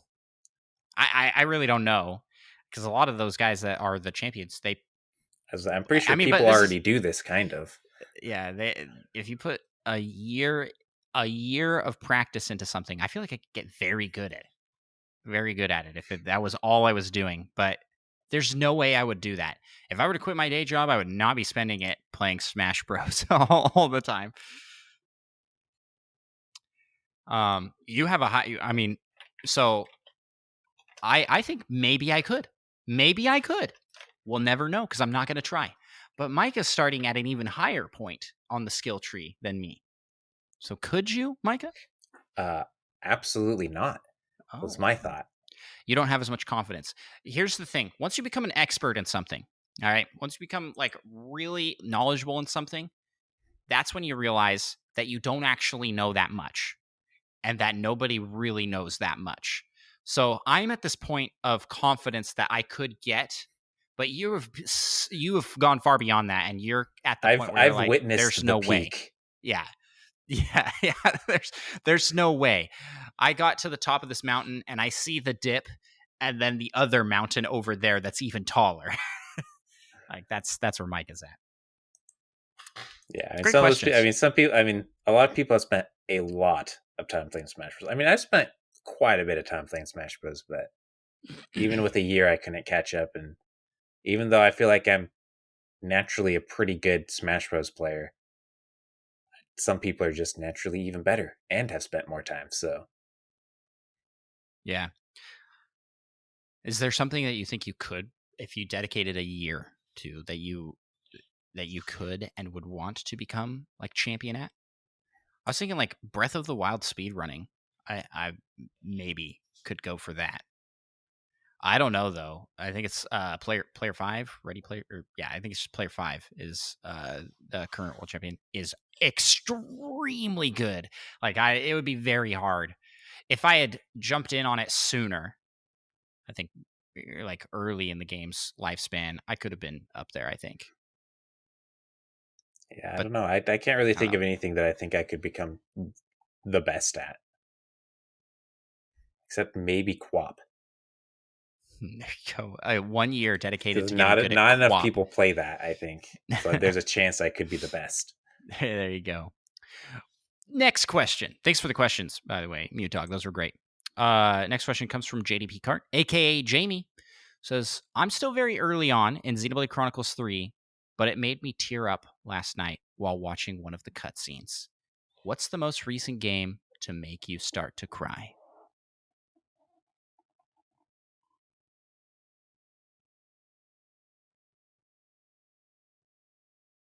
Um, long silence there. You don't have a good example. I'm trying to think of like the recent example. Probably the most. I don't know if I really like cried, but a game that made me sad, like feel actual sadness, is The Longing. There's just like something really sad about how lonely that little guy is. And a lot of those endings, because it has multiple endings, are pretty depressing. So, but there's good endings, and those good endings I think are really nice. They're really happiness inducing. But yeah, Mute Dog's ending, or not Mute Dog's ending. Sorry, Mute Dog. I read your name in chat. The Longings ending had some sad moments.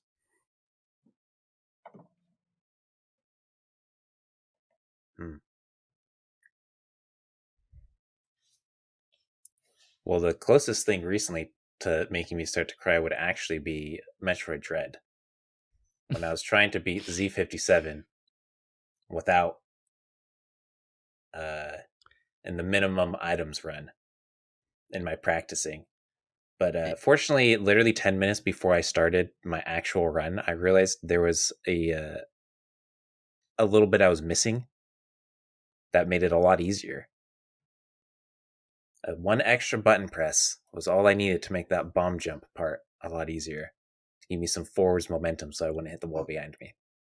I think that's a bit of a cop out answer, because I think this is mostly referring to games that like invoke an emotional response of sadness and Mm-hmm. maybe a little bit depressing, or just like sad issues, not a not playing like not getting frustrated Oh yeah, also and Jump angry. King, yeah. Yeah, yeah. But I mean, I'm mildly emotionally stunted as a human being. Well, I was gonna say I just don't play a lot of games that really do that. Yeah, Um, that like invoke an emotional response, especially one that would make me cry. I mean, Uh, something relatively sad happens in the Horizon games. I wouldn't say I started to cry, but there was some like, that's pretty sad Maybe we moments. need to get and play. Like maybe we need to play Xenoblade Chronicles 3 like ASAP and Yeah, I hear test. it's pretty emotional. Yeah, everybody's saying bring tissues, so we can test your just to make sure you're human. Is really what we're gonna do here. Make sure Mike is not a robot, a soulless automaton. Who? Yeah, like the Wii Fit trainer. Now that's a game that'll make you cry.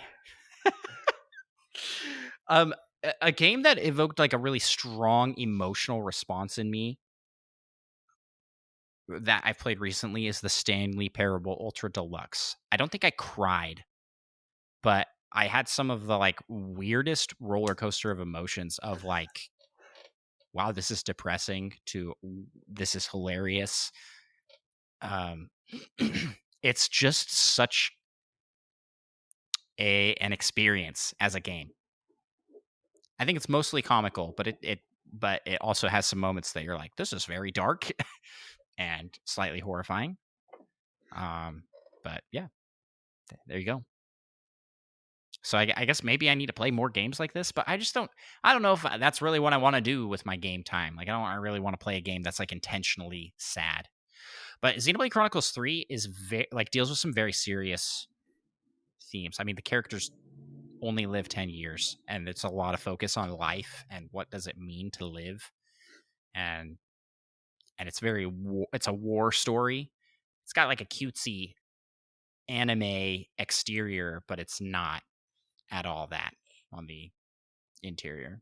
So Oh, I mean, not all anime is cutesy, but what I'm saying is like but really colorful, bright, and it looks like yeah, a yeah, I happy see what you game, mean.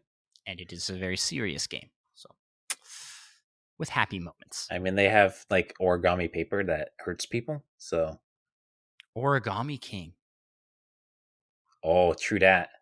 That's my answer. That's true. I changed my mind to that one. The Origami King. I was blindsided so hard. Oh gosh. That was sad, and also the ending was sad. So there's a major. Can we spoil at this point? I feel Has like it it's been long enough? probably safe. I guess I tend to not spoil things though. If you haven't played this game yet, plug your ears. Bobby the Bomb. That was like so sad. He sacrificed himself to free the player character, not the player, the like helper character. Little star dude. Yeah, Olivia, I think is her name, the little origami girl, and Oh yeah, she's not even a star, is she? she's like a little She's origami girl. gold star colored. I think is what. She had a rock that fell on top of her, and he could clear it once you got his fuse. Like you go on this whole side mission to get a fuse, and then come back, and then Mario doesn't know. He doesn't realize what's going to happen, and then he's like, "Thanks for everything," and he blows himself up to break the rock. And then you're just thinking like, this is really deep and sad, because it like talks about like it talks about like the life expectancy and how bombs are all meant to sacrifice themselves. It's horrifying. You It's see his kind of horrifying. ghost later. Yep. And it inspires, at the very end, Olivia basically sacrifices herself to make everything right. And just she sort of says like, she calls back to that moment with Bobby, and it's like, man, that was so sad. That was incredibly sad. That probably made me tear up. I can't remember. It's been a while, but I was definitely sad. It's like, I might need to stop playing for a little bit. It's Paper Mario. What a weird game to do that. Yeah, it's not. It is. That's not why I started playing this Paper Mario game. To be emotionally devastated. If you want to be emotionally, it's supposed to be funny. If you want to be emotionally devastated, check out The Way of Kings, my favorite book. It gets very depressing, but it's so well written. It's so good. Anywho, thanks so much for the question, Jamie. Next question comes from Monkey Thunder. You got this one, Micah? Yep. He says, okay, wait. Let me try reading this one more time. Now that we know we will have 3 teams during Splatfests, what are some Splatfests that would be fun to see? Micah versus Andros versus Mugglemoo. The Nintendo Pal Trio. That's a Splatfest that could happen. Problem is, it'd be a little unfair. I think Mugglemoo would win by a lot.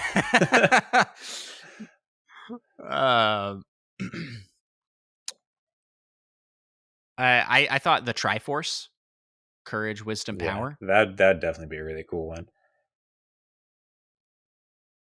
You got any ideas? The 3 amigos separately.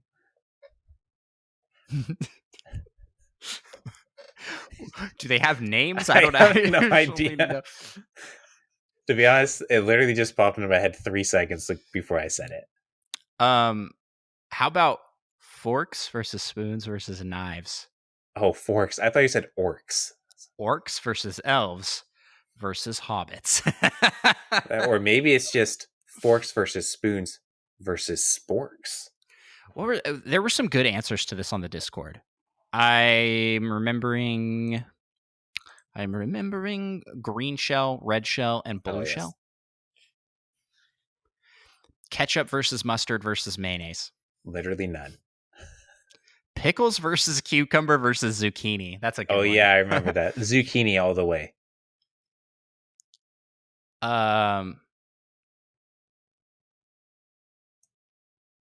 Book, movie genres. All Purple Rulu was like action, adventure, comedy, and sci-fi. That's a good one. An Avatar themed Splatfest. Yeah, there's too many elements though. But just leave off. Earth, Wind, Fire is the name of a band. That'd work. Pickles would win. You were right on that one, man. Pickles are terrible though. And to be fair though, it's not necessarily a popularity contest. It's how good the people are who voted pickles for that are thing. Terrible. Hold on. Let's go back to that. Pickles are pretty good. Pickles I don't like pickles. I don't like pickles straight, personally. I'm not... Purple Riolu. Pickles are gross.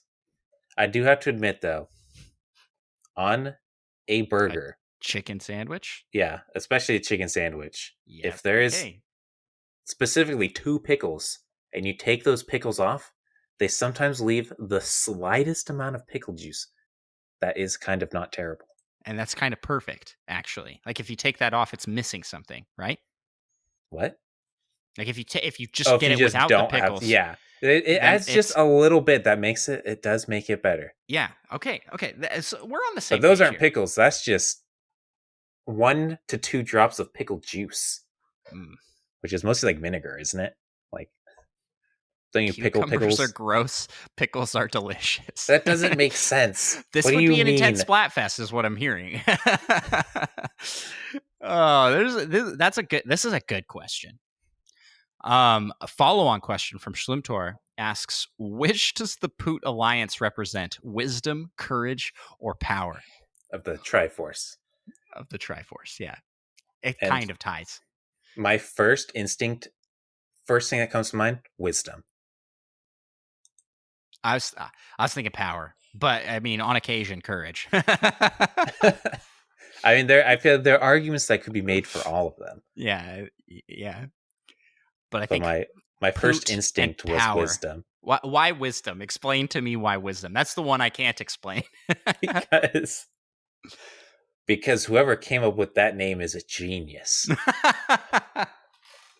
Well, that's not. But the act of poot The act is a of poop symbol of is power. wisdom because you have to reach a certain level of enlightenment to realize just poot. It's natural and it's good for you.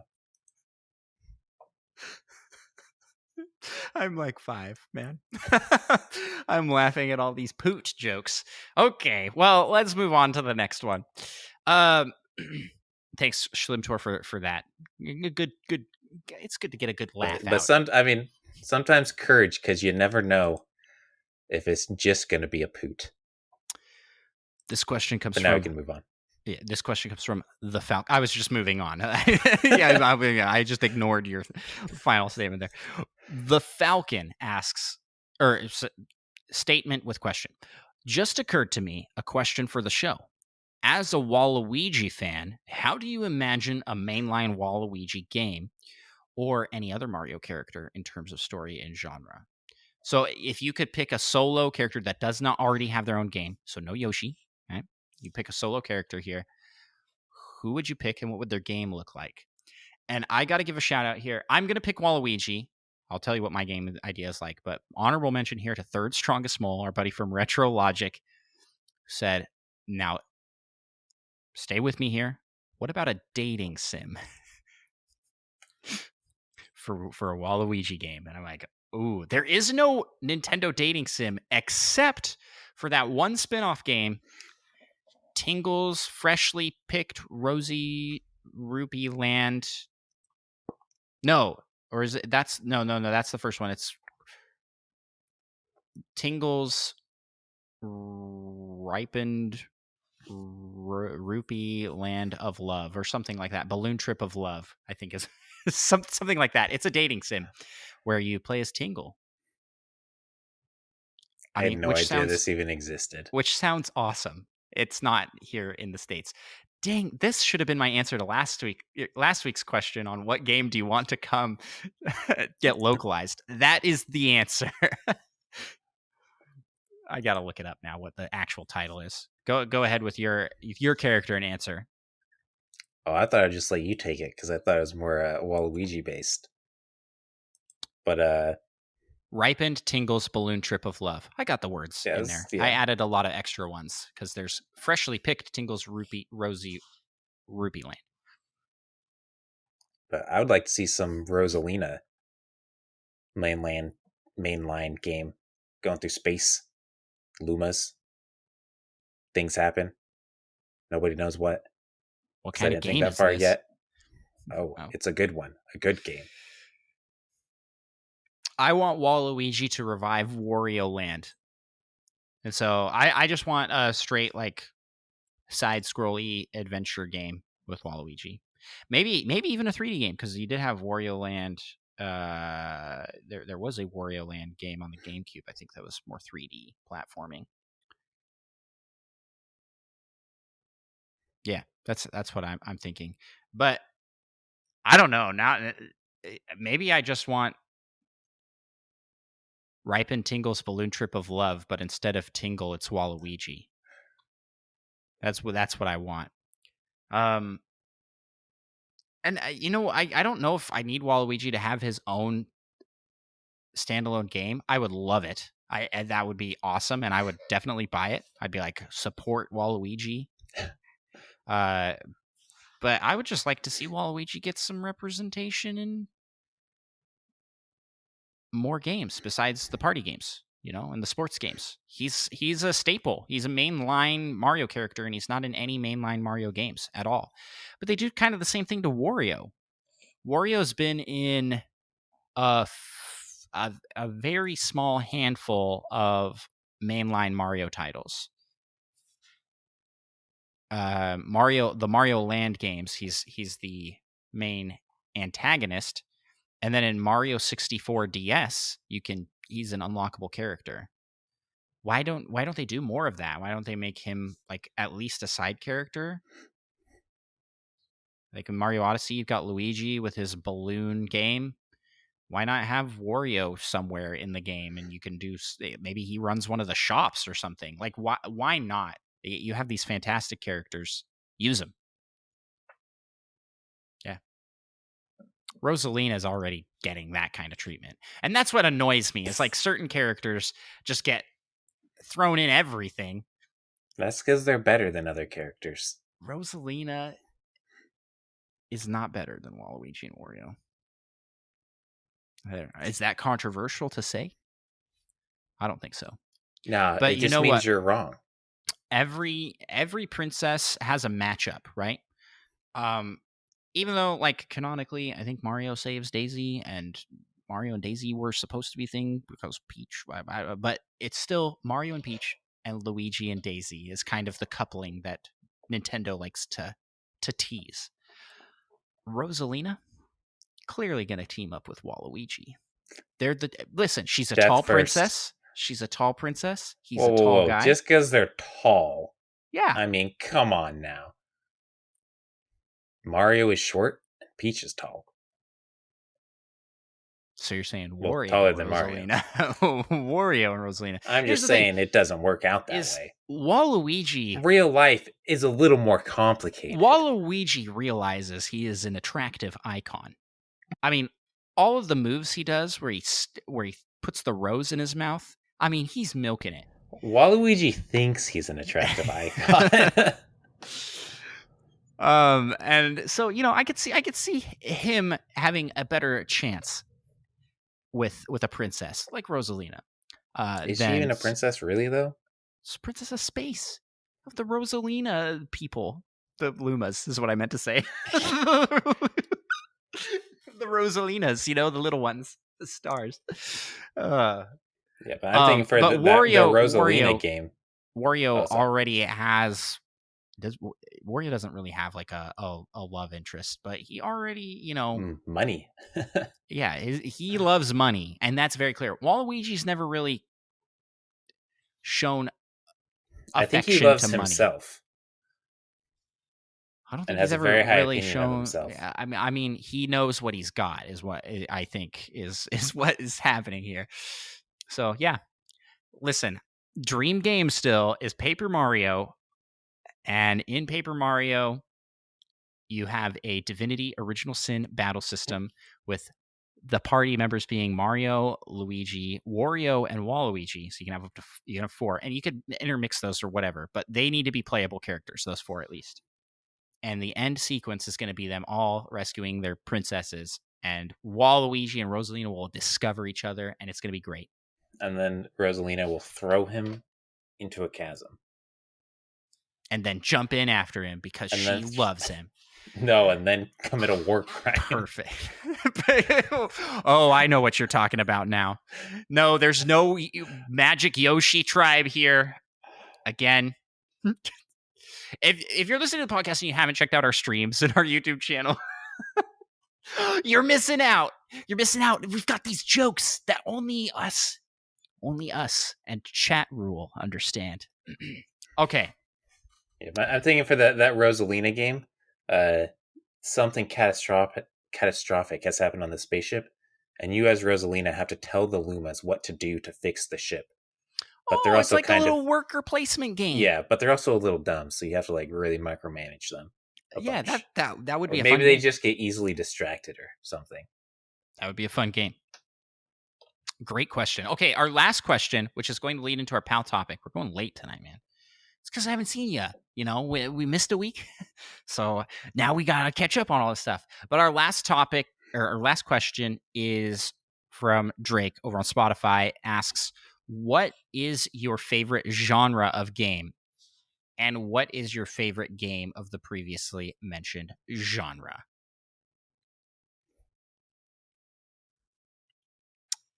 I am probably going to say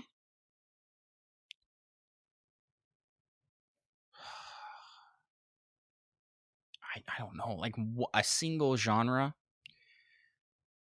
I probably will go with action adventure. Yeah, that's what I was kind of leaning What towards. That's I what feel like Zelda it falls encompassed under. so much. Yeah, I feel like that's what Zelda falls under, and 3D Mario. I think Although you could some 3D Marios Metroid would fall under that are more kind of. platformers. Yeah, but I feel like platforming isn't like it, you can be a platformer and an action adventure game. Yeah. Yeah. So my favorite game, obviously, is gonna be Breath of the Wild. But I think I'm gonna That's not the like. last year. Oh, that came out in the last year. Oh, ooh, that's hard. What what have I played that's come out in the last year? That's an action adventure game. Well, I I guess I'll play give too many my genres. answer, which is Yeah, yeah. Give also your answer. action adventure. And although I'm kind of going to name a platformer, but I think it's a platformer action adventure. Metroid Dread. It's my game of the last year. I don't know. There's not really been like a huge. I haven't had like an action adventure game come out this year that I've gotten hooked into, except for Metroid Dread. But I wouldn't say that that's like my favorite game that I've played in the last year. It was a great game. I don't know. I googled it and it says Metroid Dread is an action adventure game. Okay. I feel like it's a bit of a cop out to steal your answer, so Wow. I won't. And I will say the Stanley Parable. What a great action Is adventure that game. action? I feel like you could say adventure ish. It's not really any genre. I And mean, it's it's like every a, genre. yeah. Yeah. Okay. Well, lame answer from me. I'm sorry, guys, but yeah, I don't know. I don't know what else to really put for that because I feel like I've got a lot of games in the last year, but nothing's really standing out to me for my favorite genre. But my second favorite genre has got to be roguelikes. I play a lot of roguelikes. Yeah, right. Roguelikes are definitely And within the high last year, tier. Spelunky 2. No, Spelunky. Was Spelunky 2 within the last year? Maybe not. But I want to say no, Hades, but I maybe think it's not. close. It's close. So those will be my picks for that. Or I could just say Slay the Spire, which I just got, even though it's been out for longer than that. Anyways, let's move to the next segment and the last segment of our show, which is tied closely to this question. We are going to rank our favorite game genres for the PAL topic.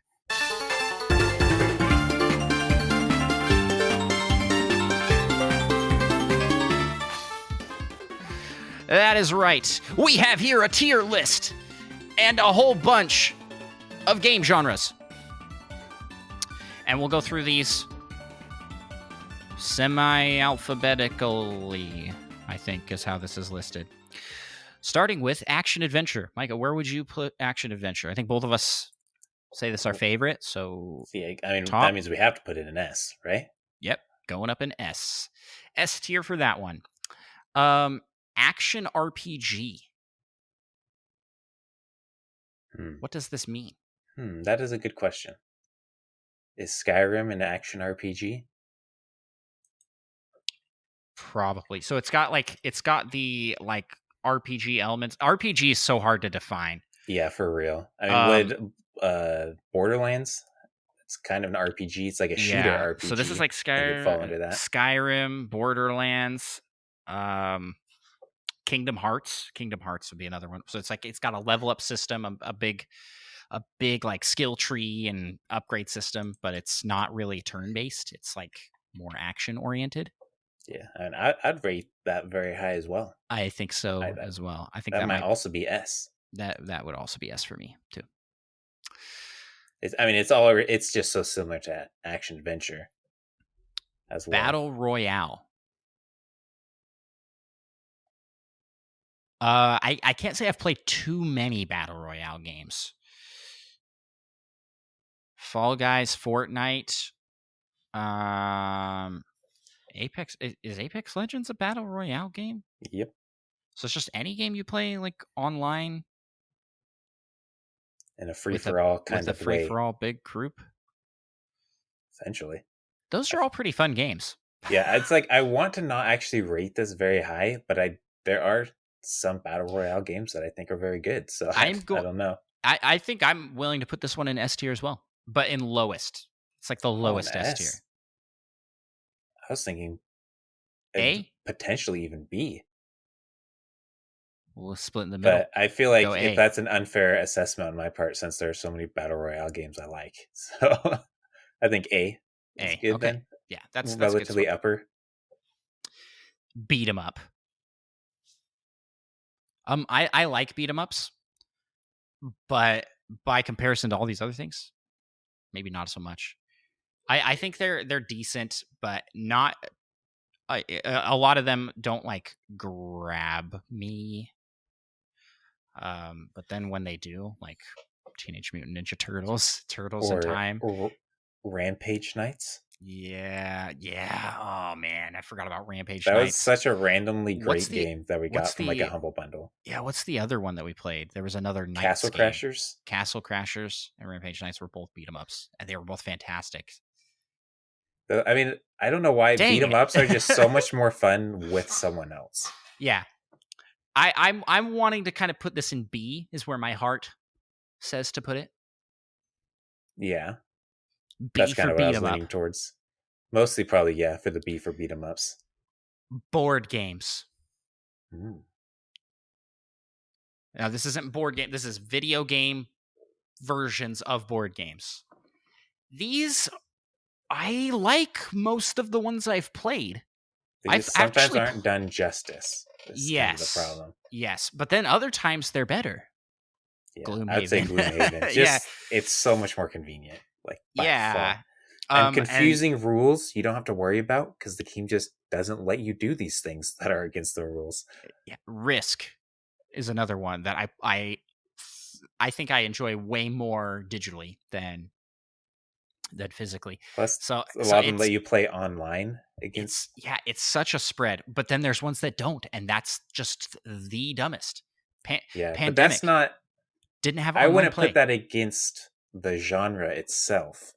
It's just how some people have handled games in that genre. I see what you're saying. Where do you think this falls? I mean, I think it falls pretty high. It doesn't have like you don't get to collect the fancy figures and things Mm-hmm. for some of these games, but I don't necessarily mind too much about that. I want to say like upper A or lower S. I'm gonna say upper A. I think that's where I was gonna put it as well. It's Because above Battle Royale for sure. it's just like so convenient compared to just playing a board game. But it does miss out on a little bit of that. I would say that most games I would prefer to play in person, but that's just not possible, especially for you and I. We live like pretty far apart, and for a lot of our friends, it's nice to be able to play those board games that we loved playing together in person online. Yeah, that's why it But gets such a but big the boost for me. yeah, but the table experience, it's hard to top that. It's hard to top that for sure. And that's why I bring it down from S to A, because these S tier games, like this is my preferred way to play this. But I think in a lot of board game cases, it's actually my preferred way to play not Yeah, video game that's form. fair enough. Bullet Hell or Bullet Storm. They're fun. Yeah, they're fun. I mean, Enter the Gungeon has a bullet storm kind of Mhm. game. And I think it's super fantastic. But it's one of the few that I've really enjoyed, I guess. I kind of want to put this in high B or low A is where I'm thinking. Yeah. I enjoy them most of the time I play them, but not as much as these other things. I probably enjoy it more than beat 'em ups. I see. What do you think? I think high B. Okay. Works well. This next one is construction and management simulation. not really a high one What for is this me. mini like? Sim City games we build roller coaster tycoon. Oh, I mean, I like them fair enough, but this Like I might used be to play a couple of those a fair amount, I guess, way back in the day, but I've grown this to might not be like a them so much. C, maybe even a D for me. Yeah, I think I might say D. Okay, we'll go D. Because I'm kind of a maybe on either way. Class based shooter. Mm. Is that That would Borderlands also or is this? that also be like a Borderlands or I think this is more like Overwatch. Overwatch. Yep, that's what I'm thinking. Or there's other Risk ones. of Rain, even. Oh, that changes things. I was going to rank this really low, Oh no, but I really like I Risk think of Rain. class based shooters and things like are I really like that because I mean they're just so many shooter games. Yeah, If you yeah. have like you add in extra classes and extra like abilities, those just can make it way more unique. Where were you going to put it? Probably put it around A, I guess. I think it's below Battle Royale for me. Oh, below Battle Royale. Yeah. Interesting. You say yay or nay to that? I can accept that. I Okay. got to build up this goodwill in case there's like one I feel very Oh, strongly about. oh, here it is right now. Dating sims. S, easy. Like, what are we even doing here? I can't put it above action adventure. It won't let me. It won't let me. It knows. It's like, you liar. You liar. Get that out of here. Yeah. Dating sims I think are going to rank really low. Yeah. Personally, I'm not crazy into that genre. I haven't played too much of it, to be fair, but it's just not my thing. Yeah, Um, that works for me. I think the interesting ones are interesting because of what they do with the genre, if that makes sense. Like I mean, there's I played like that boyfriend dungeon yeah, that one which time. That was actually relatively fun. I yeah, kind of enjoyed that. that one did like a different thing with it. Doki Doki Literature Club, which is like a horror game, crazy intense horror game, kind of preying upon the tropes of dating sims, and like that, those are the ones that I think are interesting or maybe interesting versus So the just things that straight have up more dating sim. genres included than dating sim. Yeah. Although there's some funny ones that are just like you can find a dating sim for everything. Uh Dating sim for the undead. Um the only thing you probably can't find one for is Waluigi. I'm sure Rightfully there's I'm so. sure there's fan made dating actually I'm there's probably fan made dating sims for Waluigi. Oh, who are we kidding? Yeah, made by D. Waluigi. Fighting games. This is Street Fighter. Um what's the other one? Mortal Kombat. And the Yeah, bazillion clones that those yeah. spawned. These are also actually relatively low for me. This ranks extremely low for me. I don't like these that much. But does it also count Soul Calibur? Yeah, Soul Calibur's a fighting Because if game. you add that 3D element into it, it's I still don't like rates it. a little higher for me. Yeah, I I still have don't good like it. memories of playing Link in Soul Calibur. So fighting games where you add game action adventure elements. Or Talim and her fancy blade things. So are you okay with this being high D? I was thinking a low C. A low C. Okay. Just in case they don't have a I'll separate concede. genre that accounts for like Smash Brothers. Because Smash Brothers fighting, I think, rates That's a platform quite a bit fighter. higher. I don't know what that would even be. Yeah, yeah. Yeah, for like counting Smash Bros types of things, this ranks much higher. Okay, this genre here, first person party based RPG. We need to What? add the shadow dimension, and we can just throw that right in there because that means nothing to me. Like, so first person class based. Wait, what was it even called again? First-person party-based RPG. Oh, party I'm based adding it here. RPG. Yeah, I have no idea what that means. Like what game? Hey, what happened there?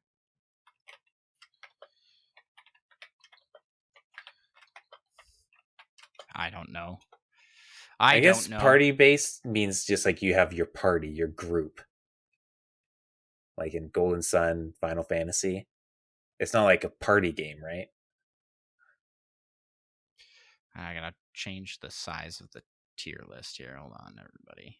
Whoop. Whoop. Oh.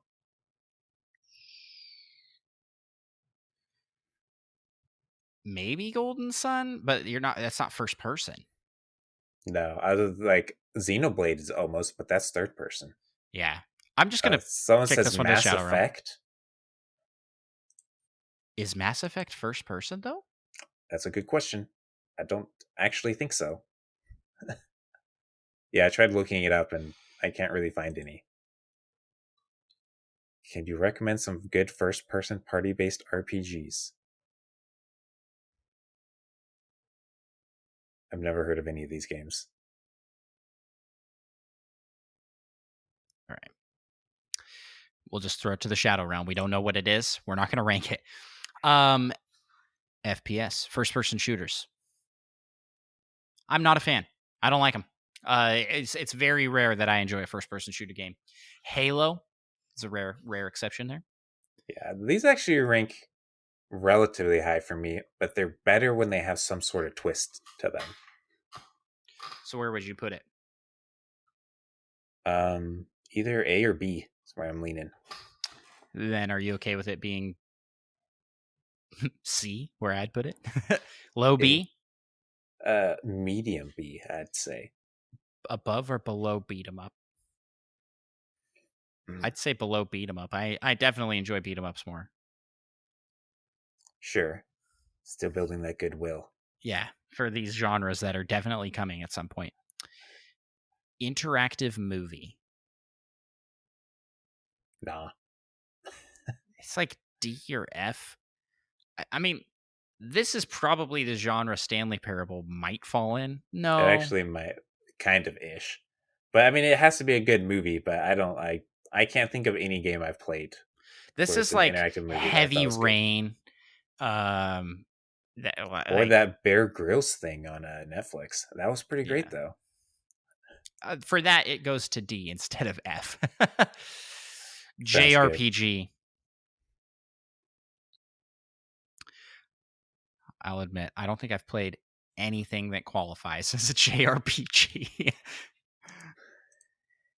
Yeah. This is Xenoblade. This is Final Fantasy. This is Tales of whatever you want Tales of. According to the internet, Pokemon falls under a JRPG. No, it does not. I'm sorry. The latest release would be Pokemon Legends Arceus. It's not a JRPG. I mean, it is an RPG game developed in Japan, but I'm not counting that. This is like what you think of when you think of JRPG, and Pokemon is not what you think of. But this list also includes Golden Sun, so it has to be an S tier. Yeah, no, the Golden Sun's not a JRPG. Maybe it is. Is Golden Sun a JRPG? That's what I was wondering. No, wasn't Golden Sun developed? No, wasn't it developed by an American studio? By the sports team, Camelot, right? They do some of the. And is Camelot Japan based? I have no idea. I don't either. You want to look that up on the side? If I pull it up, it will cover the screen, which we are currently looking at. JRPG, I think for me is going to be A. And that's just going off what everybody says. Like, it's pretty good. Your ranking is so high. Where are you going to rank it? I was probably going to put it around C because I have no idea. Oh, how about B? Below FPS. We're going to make some people upset. That sounds good to me. Life simulation. Also relatively low. This is Animal Crossing. This is Stardew Valley. This is every Harvest Moon. Sims. And for that, I think this actually needs to go pretty high. I think this is Animal Crossing is the only one of those I've played within the last 15 years. I got smitten by a lightning bolt from Mute Dog in chat. Yeah. I mean, I don't see what the big deal is with all these JRPGs everybody's playing. Here's the problem: is they're all like 100 hours long. How am I supposed to They're get just into like a RPGs with an extra letter. Now, when we get to ARPGs, is that on the list? It's not. Well, that's a little sad. ARPGs, I'm ranking it S tier. Oh yeah, that's Divinity. That's Skyrim. I guess action RPG. Yeah. Okay. Life sim. I think A. Low A. I think it's got to be How many hours B. you got? How many hours you got in Animal Crossing, son? 200. That's what I thought. 200 But how many hours do I have total in in Life Sims? Life Sims? Listen, 205. you live a life. You live a life. You live a life. I think it's got to be B. I think it's got to be under FPS, yo. Oh, this hurts me. I mean, FPS just has like first-person shooters just have such a variety to them. It feels like to me. Life Sims don't seem to have as much. Animal Crossing, Stardew, Sims, but they're all the same thing, really. I don't know about that. I'm not going to offend people like you're offending people. This is, I think it ranks higher, but I'll just say B is good. B is a good rank for it. Looter shooter.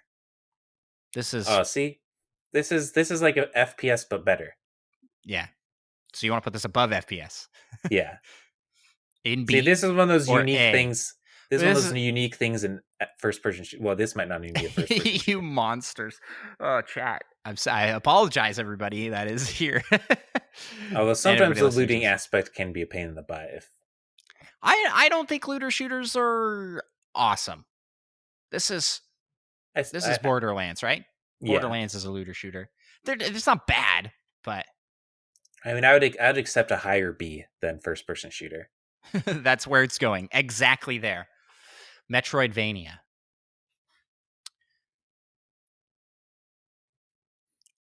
Gonna offend some people. I don't think Metroidvanias are all that awesome. I mean, like, it's fun. Is Celeste a Metroidvania, or is that just a platformer? No, that's just a platformer. No, Metroidvanias specifically are platformers where you have to, like, collect items to progress, and typically involve a sprawling world where you may get lost. That just doesn't sound... This is actually going to sound terrible since Metroid Dread is like one of the greatest games ever, but generally Metroidvania games aren't that high on my list. Yeah, same. I loved Metroid Dread. So it's like occasionally I really like Metroidvania, but then... I mean, there's Ori and the Will of Wisps, which I haven't actually Hollow played, but Knight, I've heard and these are all games. About. Yeah, these are all games I hear fantastic things about. Yeah, Maddie Pet says Life Sims are S tier. Listen, if you wanted to play life, live it. Yeah, I already have enough life. I don't need to play more of it. Although Life I would Sims like are less a lot. Life. Well, yeah, but to be 100% honest, not how I meant.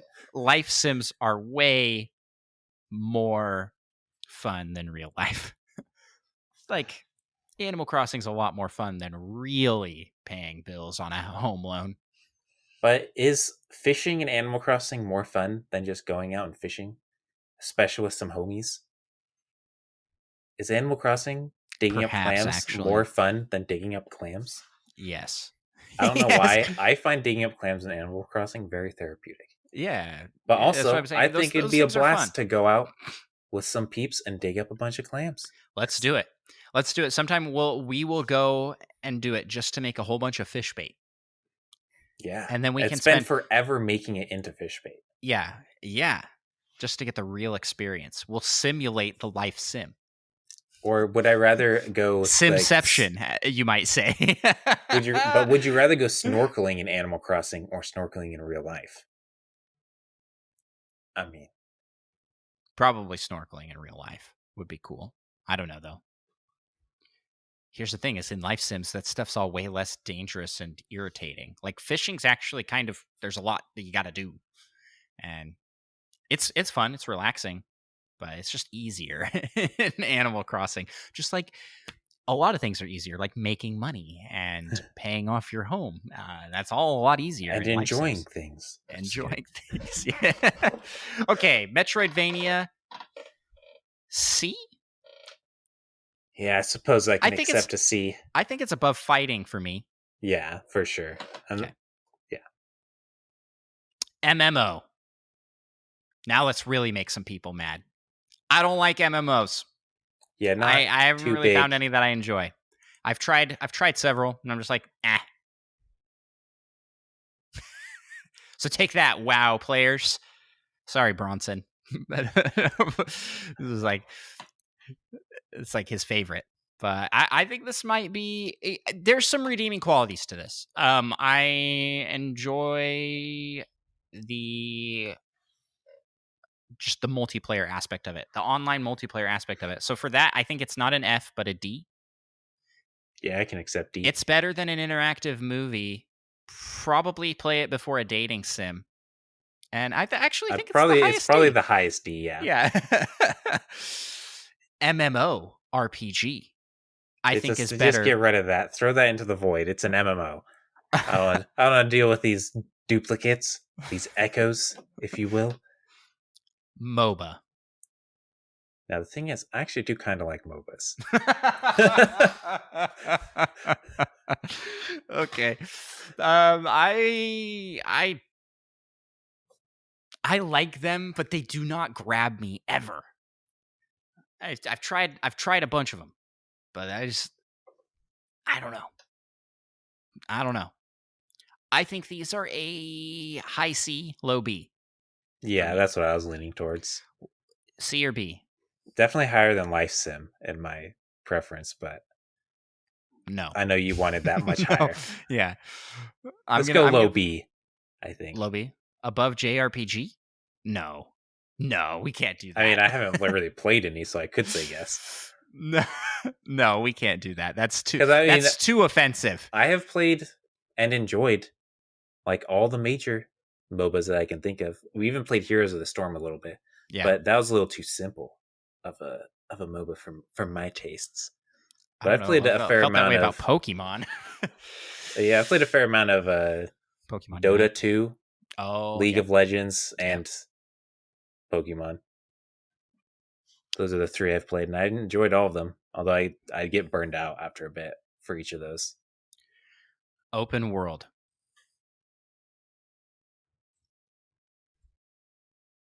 This is S for me. Yeah, Every I open mean, world game I've played, I have enjoyed.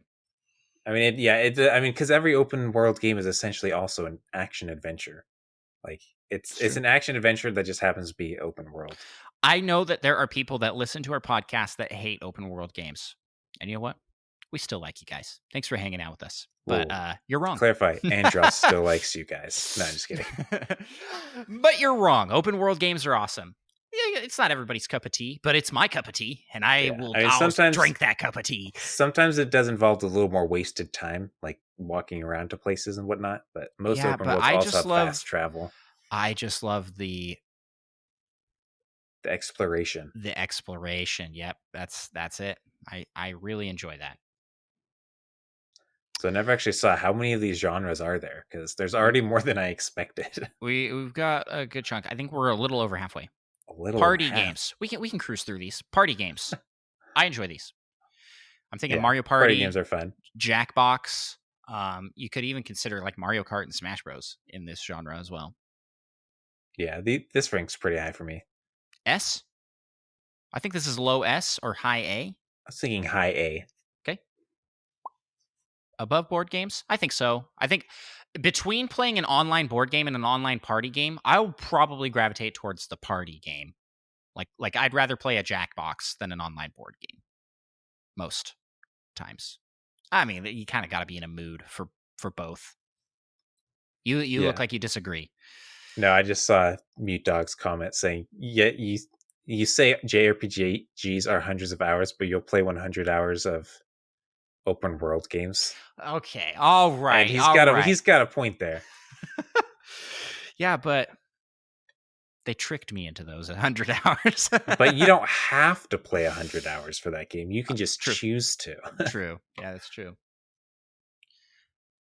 No, I think I would enjoy a JRPG, but not at this stage in my life. It's like hard to dedicate that kind of time. You know what I'm saying? Just throw away Breath of the Wild and make that your new streaming game for the Well, next year. yeah, but that's the thing is like Breath of the Wild, I play a lot because I stream it. Like it's because like I really love the game and I enjoy it. But doing these challenge runs is all like I wouldn't do those just by myself.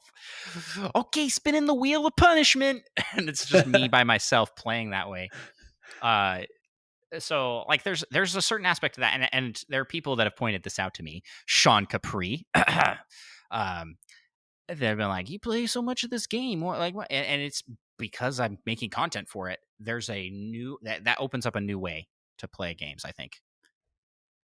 Also opens up a new way to burn out on games, which a lot of people do on their one game that they play. That's unfortunate. I don't think I will, because I take breaks from playing it. Anyways, phone games. What? Phone just games. mobile, like games on your phone? Yeah. I mean, Can I just throw this into F tier? let's just not F tier. Let's just put that in the void because that encompasses all game genres. It just happens to be on your phone. Yeah, but if you're gonna play any game genre, it's gonna be better anywhere else. I just do not like phone games. Not necessarily. They almost. I have played this interesting game called Lifeline, I think, where you're this like one guy. The one I played, the guy was like stranded on a planet, and you help him make decisions. You're texting back and forth with him. Yeah, exactly. I've seen that one. That was actually pretty interesting. That works better on a phone. That utilizes the medium really well. Yeah. Yeah, exactly. So I think it could have some redeeming qualities, but I say, yeah, just Shadow Realm. Platformer. I do like some good platformers. I think that it is rare that I like platformers besides Mario. Celeste, I like a lot.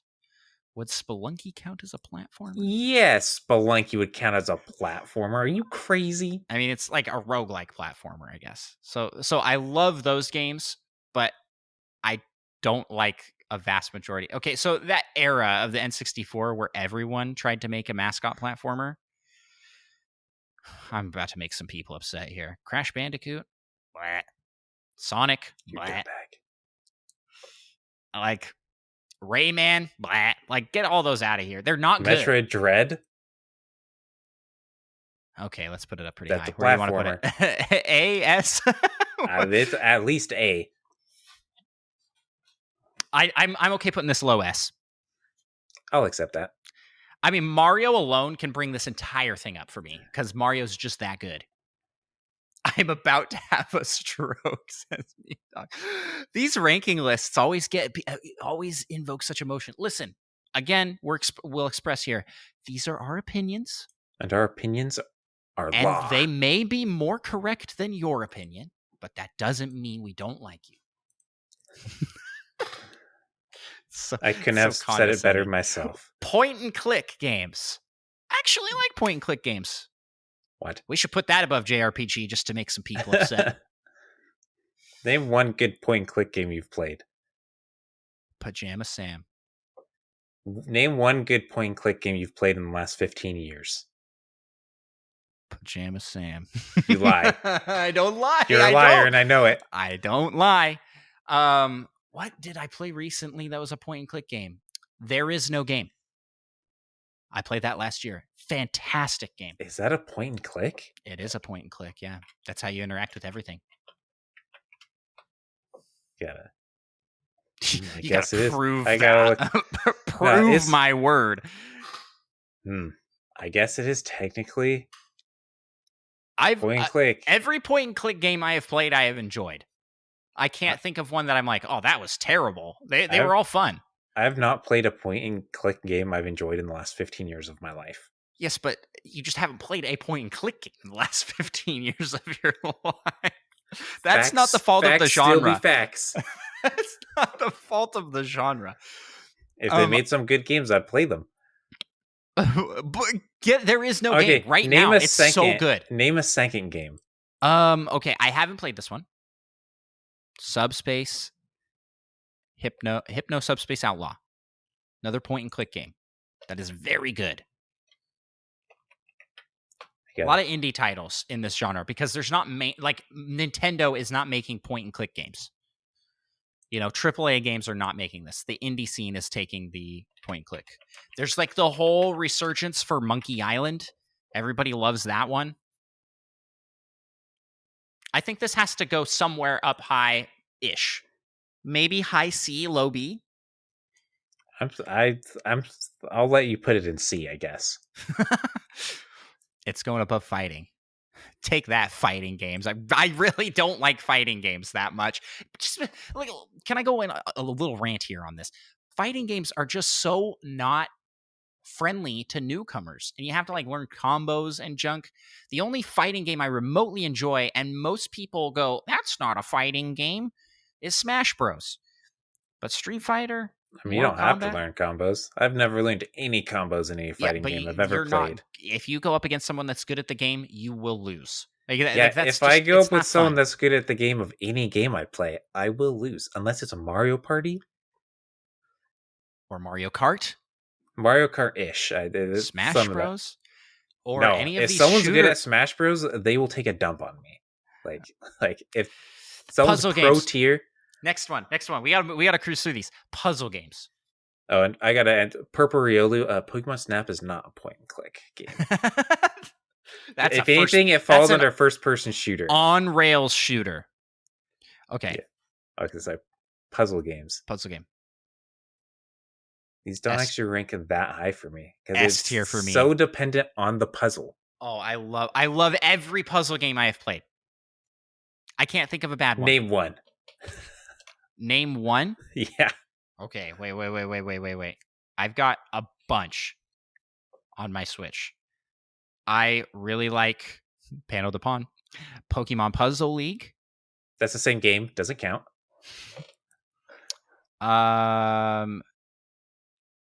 The Pillar, which was like... I've never heard of it. It doesn't count. It does. Okay. Well, that's not fair. You can't. You knock all these indie ones that I've played that I really like. What was that one like? I would say that the Stanley Parable is kind of a puzzle game. The Pillar is very much like... the Stanley Parable is an experimental narrative-driven first-person game. What does that mean? That's not a genre we have on the list. It's not a puzzle.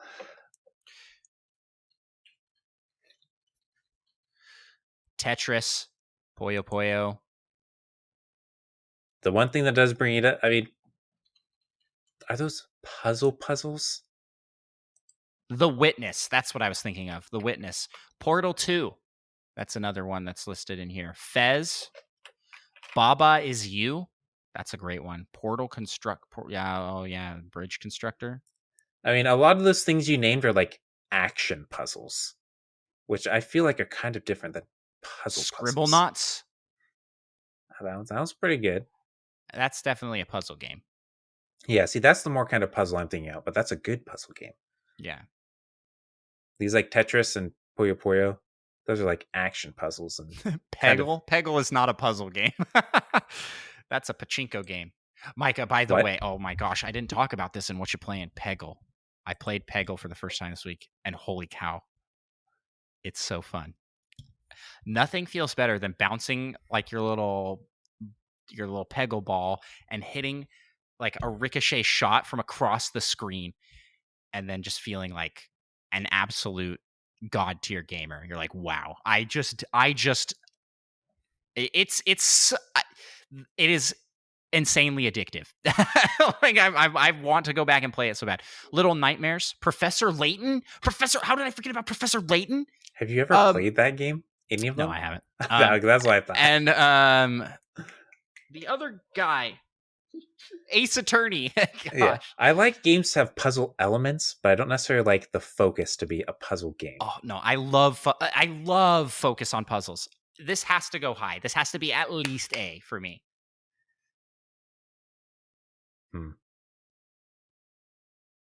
Low A at least. Will you let me? Will you I let me can put it accept there? a low A.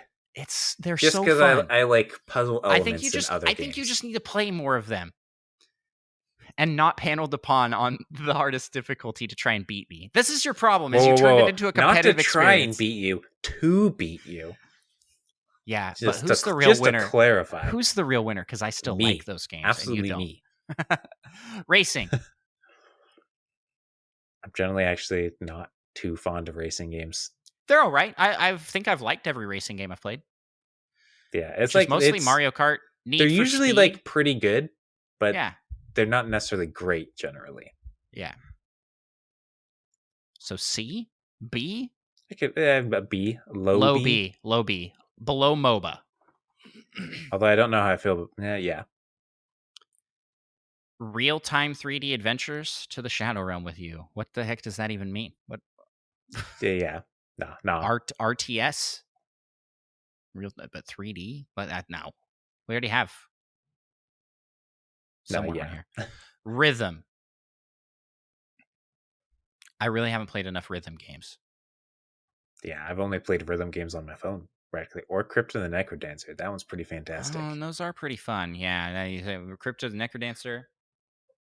I There's could Rhythm throw that Heaven as Fever. C. I mean, I've played a Yeah, couple that I've really enjoyed, but generally I don't. where at in C? Definitely above fighting. Everything's above fighting. I just really don't Definitely like fighting above games. point and click. Okay, but below Metroidvanias. I'm Yeah. fair with this. Micah, I'm just going to toss this one up here to S tier. But where in S tier? Roguelikes. Hmm. I see. This is what another one of the things where roguelikes is. It's kind of like a platformer. It can have so many different genres related to it. I think I'm going to put it above platformers because I will probably go to a roguelike before a straight roguelike before a straight platformer. Yeah, I can accept that. But below open world for me. What say you? Yeah, that sounds good. Okay, RTS, real time strategy. This is Command and Conquer, Yeah, I was like, I haven't played Warcraft, this since original Red Warcraft. Alert. You know what I hate? I really don't like that World of Warcraft became just the synonym for Warcraft. Like, that's annoying because it's a different genre entirely of game. It's MMO. It's down here in D tier. But Warcraft, oh boy, S tier. All those Still a kinds of D games tier. are super high up there. That's a lot. I like real time strategy What games. real time strategy game have you played in the last 10 years? Definitely Warcraft I've played in the Yeah, last just 10 years. Warcraft though. The Frozen Throne, right? Yeah, but that's because they don't like put any more of these games out. That's because they've already peaked. Civilization. I played Civilization. You Civilization's a didn't lot of like fun. Civilization, I thought. Not on the no, well. That's because it was on the Switch, and the Switch version's bad. So, in other words, you've played two of them, and one of them was good, and one of them was bad. Listen, Micah, I don't need you coming up here. Well, wait, where do you want to put it? Where are you going to put it? I was thinking like C or D. No, it can't go in C or D. It has Practically to be below MMO. no, absolutely not. Maybe above dating sim. Oh, let me just throw up a little bit here. This is way better than MMOs. These games are so fun. Definitely lower than MOBA. Because all the good MOBAs take the best elements of B tier, and I'm putting it above racing. That's where I'm putting it, unless you really feel strongly against against that placement. Wait, is racing below MOBA? Can't see quite that far over. It cuts off. No, like this. I'm ranking this bowl that like this is the closer to the letter, the better. Okay, yeah, no, yeah, I couldn't see where racing was because it cut off. Oh, I see. So I just wasn't quite sure it was in B. Yeah, I can accept that, I guess. Hang on here. Fix my tier list thing. There we go. Now I can make this as big or small as I need, and it won't be cut off. Okay. Run and gun. These are okay. Like Gunstar Heroes. Is that a running gun? I guess so. But I feel like that's more of like a platformer. No, yeah, no, you're right. This is run and gun is that. It's Contra. Okay, never mind. I was thinking like on-rail shooters. but that's not right. I don't think those are run and gun. These are like you No, control the character. Metroid? Is it Metroid run and gun? It's Metroidvania. I have no idea. Mega Man? These rank high enough or high-ish to me. So essentially, a Metroidvania where you shoot. B? Sure. Low B? Above real-time strategy? Above MOBA? Where would you put it? Probably above real-time strategy, below MOBA. Okay. Sandbox RPG. This is Minecraft. Yeah. Sandbox RPG games I mean, are like kind the of ones Breath where of the Wild because of like the physics system, I'd say. Sandboxy. I think these are S tier. Sounds good to me. Maybe lowest S tier. Yeah. Okay. Oh, wait. No, that's Sandbox RPG, and then there's just Sandbox. I'm just going to put Sandbox up there. Sandbox RPG can go to the Shadow Realm because it's a duplicate. I don't know, like, what it's got an RPG element to it. So you got Minecraft, and then you got Dragon Quest Builders. But no, I'm just going to put that all in the Sandbox. Sports. It's in the game. Oh, yeah, let's get that right straight up there in the F tier.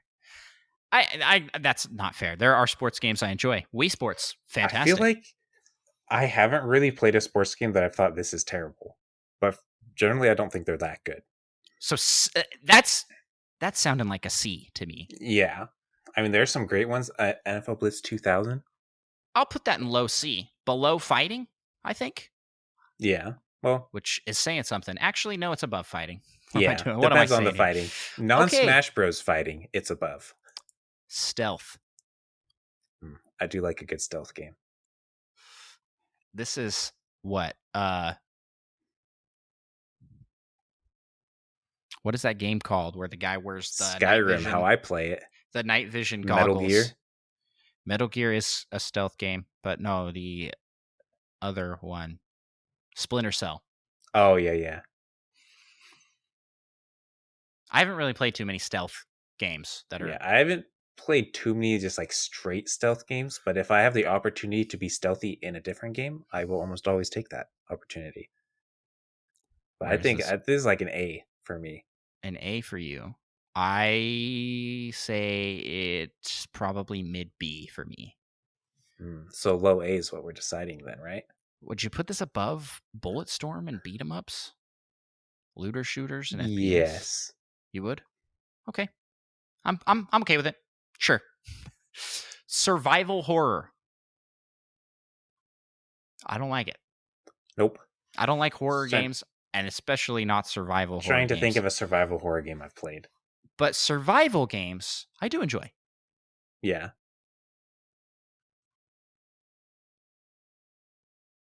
A decent amount. I'd say B. Sounds good. But where? Where does it go? I don't know. It's so small I can't like read any of these things anymore. Bulletstorm, beat 'em up, looter shooter, FPS. I would play it before an FPS and a looter shooter, I think. Yeah, but if it's a shooter survival game, then that's pretty good. Are you okay putting it above looter shooter? I vote we put it between the two shooters. Okay, yeah, that's fair. Just because it balance in all things. Tactical RPG, no. Turn-based, I'm just... Tactical RPG, that's like XCOM, yo. Oh, think, that's its own. That's its right? own. Yeah. You are right. I keep like putting these reading And in like, what is Mario this? I've never heard of Rabbids. this genre. And then you give me the name of games in it, and I'm like, oh yeah, that does make sense for that. This should be high up. That's pretty high. I like those. Unless it's like Fire Emblem or something. This is A tier. This is A tier. Yeah. For me, I'd put it above stealth. You'll put it above puzzle, and I'll put it above class-based shooter. Wait a second. Is there puzzles in A? Yes. Oh man. I think we got to put that stealth right above puzzle. No. No. Yeah. I refuse. Denied. It's already placed. Wow. I've been building up all these goodwill coins, and you just have been throwing them straight into the garbage. I didn't know You're a that they were. monster. I didn't know I was throwing them into the garbage. You're a monster. No, they're not. You're a monster. I love puzzle games too much and don't know enough about stealth. Where does this go? Above or below Battle Royale? What was this for ranking again? Tactical RPG. For you, I think it's above. So let's put it above. Okay. Because the best part of battle royales that I play are when I like playing battle royales with other people. Turn-based strategy. These are pretty good. This is just if they're done right. Is this just the original definition of an RPG? Kind of. Is Pokemon a turn-based strategy game? Yes, absolutely. I like Pokemon. And Paper Mario. Paper Mario, yeah. This is A. Yeah, and Bug Fable. Yep. That's not called right? I said it and it just sounded wrong to me for some reason. I think this... I don't know if this is above or below Tactical, but it's around there. Yeah. I'll let you place it. Above or below. These are your goodwill coins. Yeah, right. Use them wisely. These aren't goodwill coins, you liar. Where do I put it? I just put it right there. I'm being a hero. Okay. Oh, did you start? You started moving it again, didn't you? Yes, I did. Turn-based tactics. No, that's what the other thing we just rated was. Get to the Shadow Realm, you fool. Text adventures. They're all right. Better they have than to an be MMO. Done very well. Better than an MMO to me. I think this is high D. Sure. I don't care enough about the genre to care. Tower defense. These can be pretty fun. Especially if they throw in some third-person elements to it. Dungeon defenders? Yeah. I didn't really get into that one, though. Where would you like to rank it? C. I haven't really played any good dungeon defense games in a while. Low C. Yeah, I'll just put low C then. TPS. What is that? Top person shooter. It's like shooters, but for very good people. No. This is Call of Duty Zombies. The top down. Oh yeah, top down shooter. Top down shooter. Those could be pretty fun. Every top down shooter I have ever played has been super fun, but I haven't played too many of them. I think that I got Enter the Gungeon and that Enter the Gungeon game mode and that Black game Ops, mode. I think. Total Carnage. Oh yeah. I think this ranks high. Like actually, like A. It's just there's not a lot of games in this genre. But all the ones I can think of that I've played, I've enjoyed.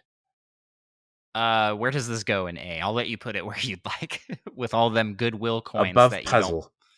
You don't... Okay. I'm okay with that. Vehicle simulation. No. This is like... I don't think I've played any vehicle simulation games. I'm going to put this in... It's like the closest I've gotten is Need for Speed, and I definitely wouldn't count that. Yeah. I think it's more fun than a dating sim. And that's how I'm ranking that. Visual novel. See, this is essentially a point-and-click game, in my opinion. Yeah, the tough part here is like this varies so much. And so you could get these coming in with just terrible. There's so much bad in the visual novel category, but I think there's some good. So for that, I think it's D, I think. Sounds good. Below interactive movie, because I mean they didn't even try. Yeah. Interactive movie is a visual novel, but the movie does stuff. Yeah. Yes, exactly. Okay. This is our ranking list. These are all the genres. I'm sure there are more, but this is all the ones that are on here that we're going to rank because there's all these garbage ones here. Change survival horror. If we get horror, that is also F tier, lower than survival. I would rather play a survival horror than a straight horror. But yeah, horror games, no, don't like them. Here's our S tiers: action adventure, action RPG, open world, roguelike, platformer, and sandbox games. We tend to like the big open adventure games. Yeah, that and roguelikes. And then throw a little roguelike in there, and you're like, oh, heck yeah. Give me an open world roguelike? No, I don't know how you would do it. That's just essentially like if you get hit in Breath of the Wild, you have to start over from the beginning. No, if you die in Breath of the Wild. Which does sound like a stream idea waiting to happen. Well, that's it. Our show went super long tonight, but it was a lot of fun. What a time. What a time we've had. With that, I think we will wrap up here by saying huge thanks to everybody for listening. And if you want to check us out on all the social medias, we're everywhere. We're on Twitter, Instagram, TikTok, YouTube, Discord. Join up our Discord. It's a fantastic place to be. Links to all that stuff are in the description of the episode. And if you want to help support the show, you can leave us a 5-star review on your favorite listening app, pod catcher thing of choice. Or you can support us on Patreon at patreon.com/NintendoPals, where you get awesome rewards, extra shows, behind the scenes, ask us anythings, and a shout out in the Patreon Poke Rap, which we will play right now. We gotta rap some Patreon. You just do the singing. I'll take care of the hard part. Let's get it on. We want to be the best that ever was, and shout out our pals over on Patreon. LVD, Riz, or Retro Dodger Dan. You done the game or Slim or Spider Shan. Solo something, Brian Eck. Little Miss Seven and Cosmic. Catch 'em, gotta catch 'em all. Gotta catch 'em all. Patreon. K9 Cantina, third strongest more. Tim the Nintendo Dad and Seth Sturz with Patreon pals at every tier. Join up now, get your name in here. Gotta catch 'em all, gotta catch 'em all. Yeah. Gotta catch 'em all, gotta catch 'em all. Yeah. Gotta catch 'em all. Patreon. Let's get 150 or more, yeah, please. To be a Patreon donor is your destiny. Thank you all so much for listening. DatFast as well has joined Patreon, and we will add you to the song as soon as we can, but not now. So have a great night, and we will talk to y'all next week.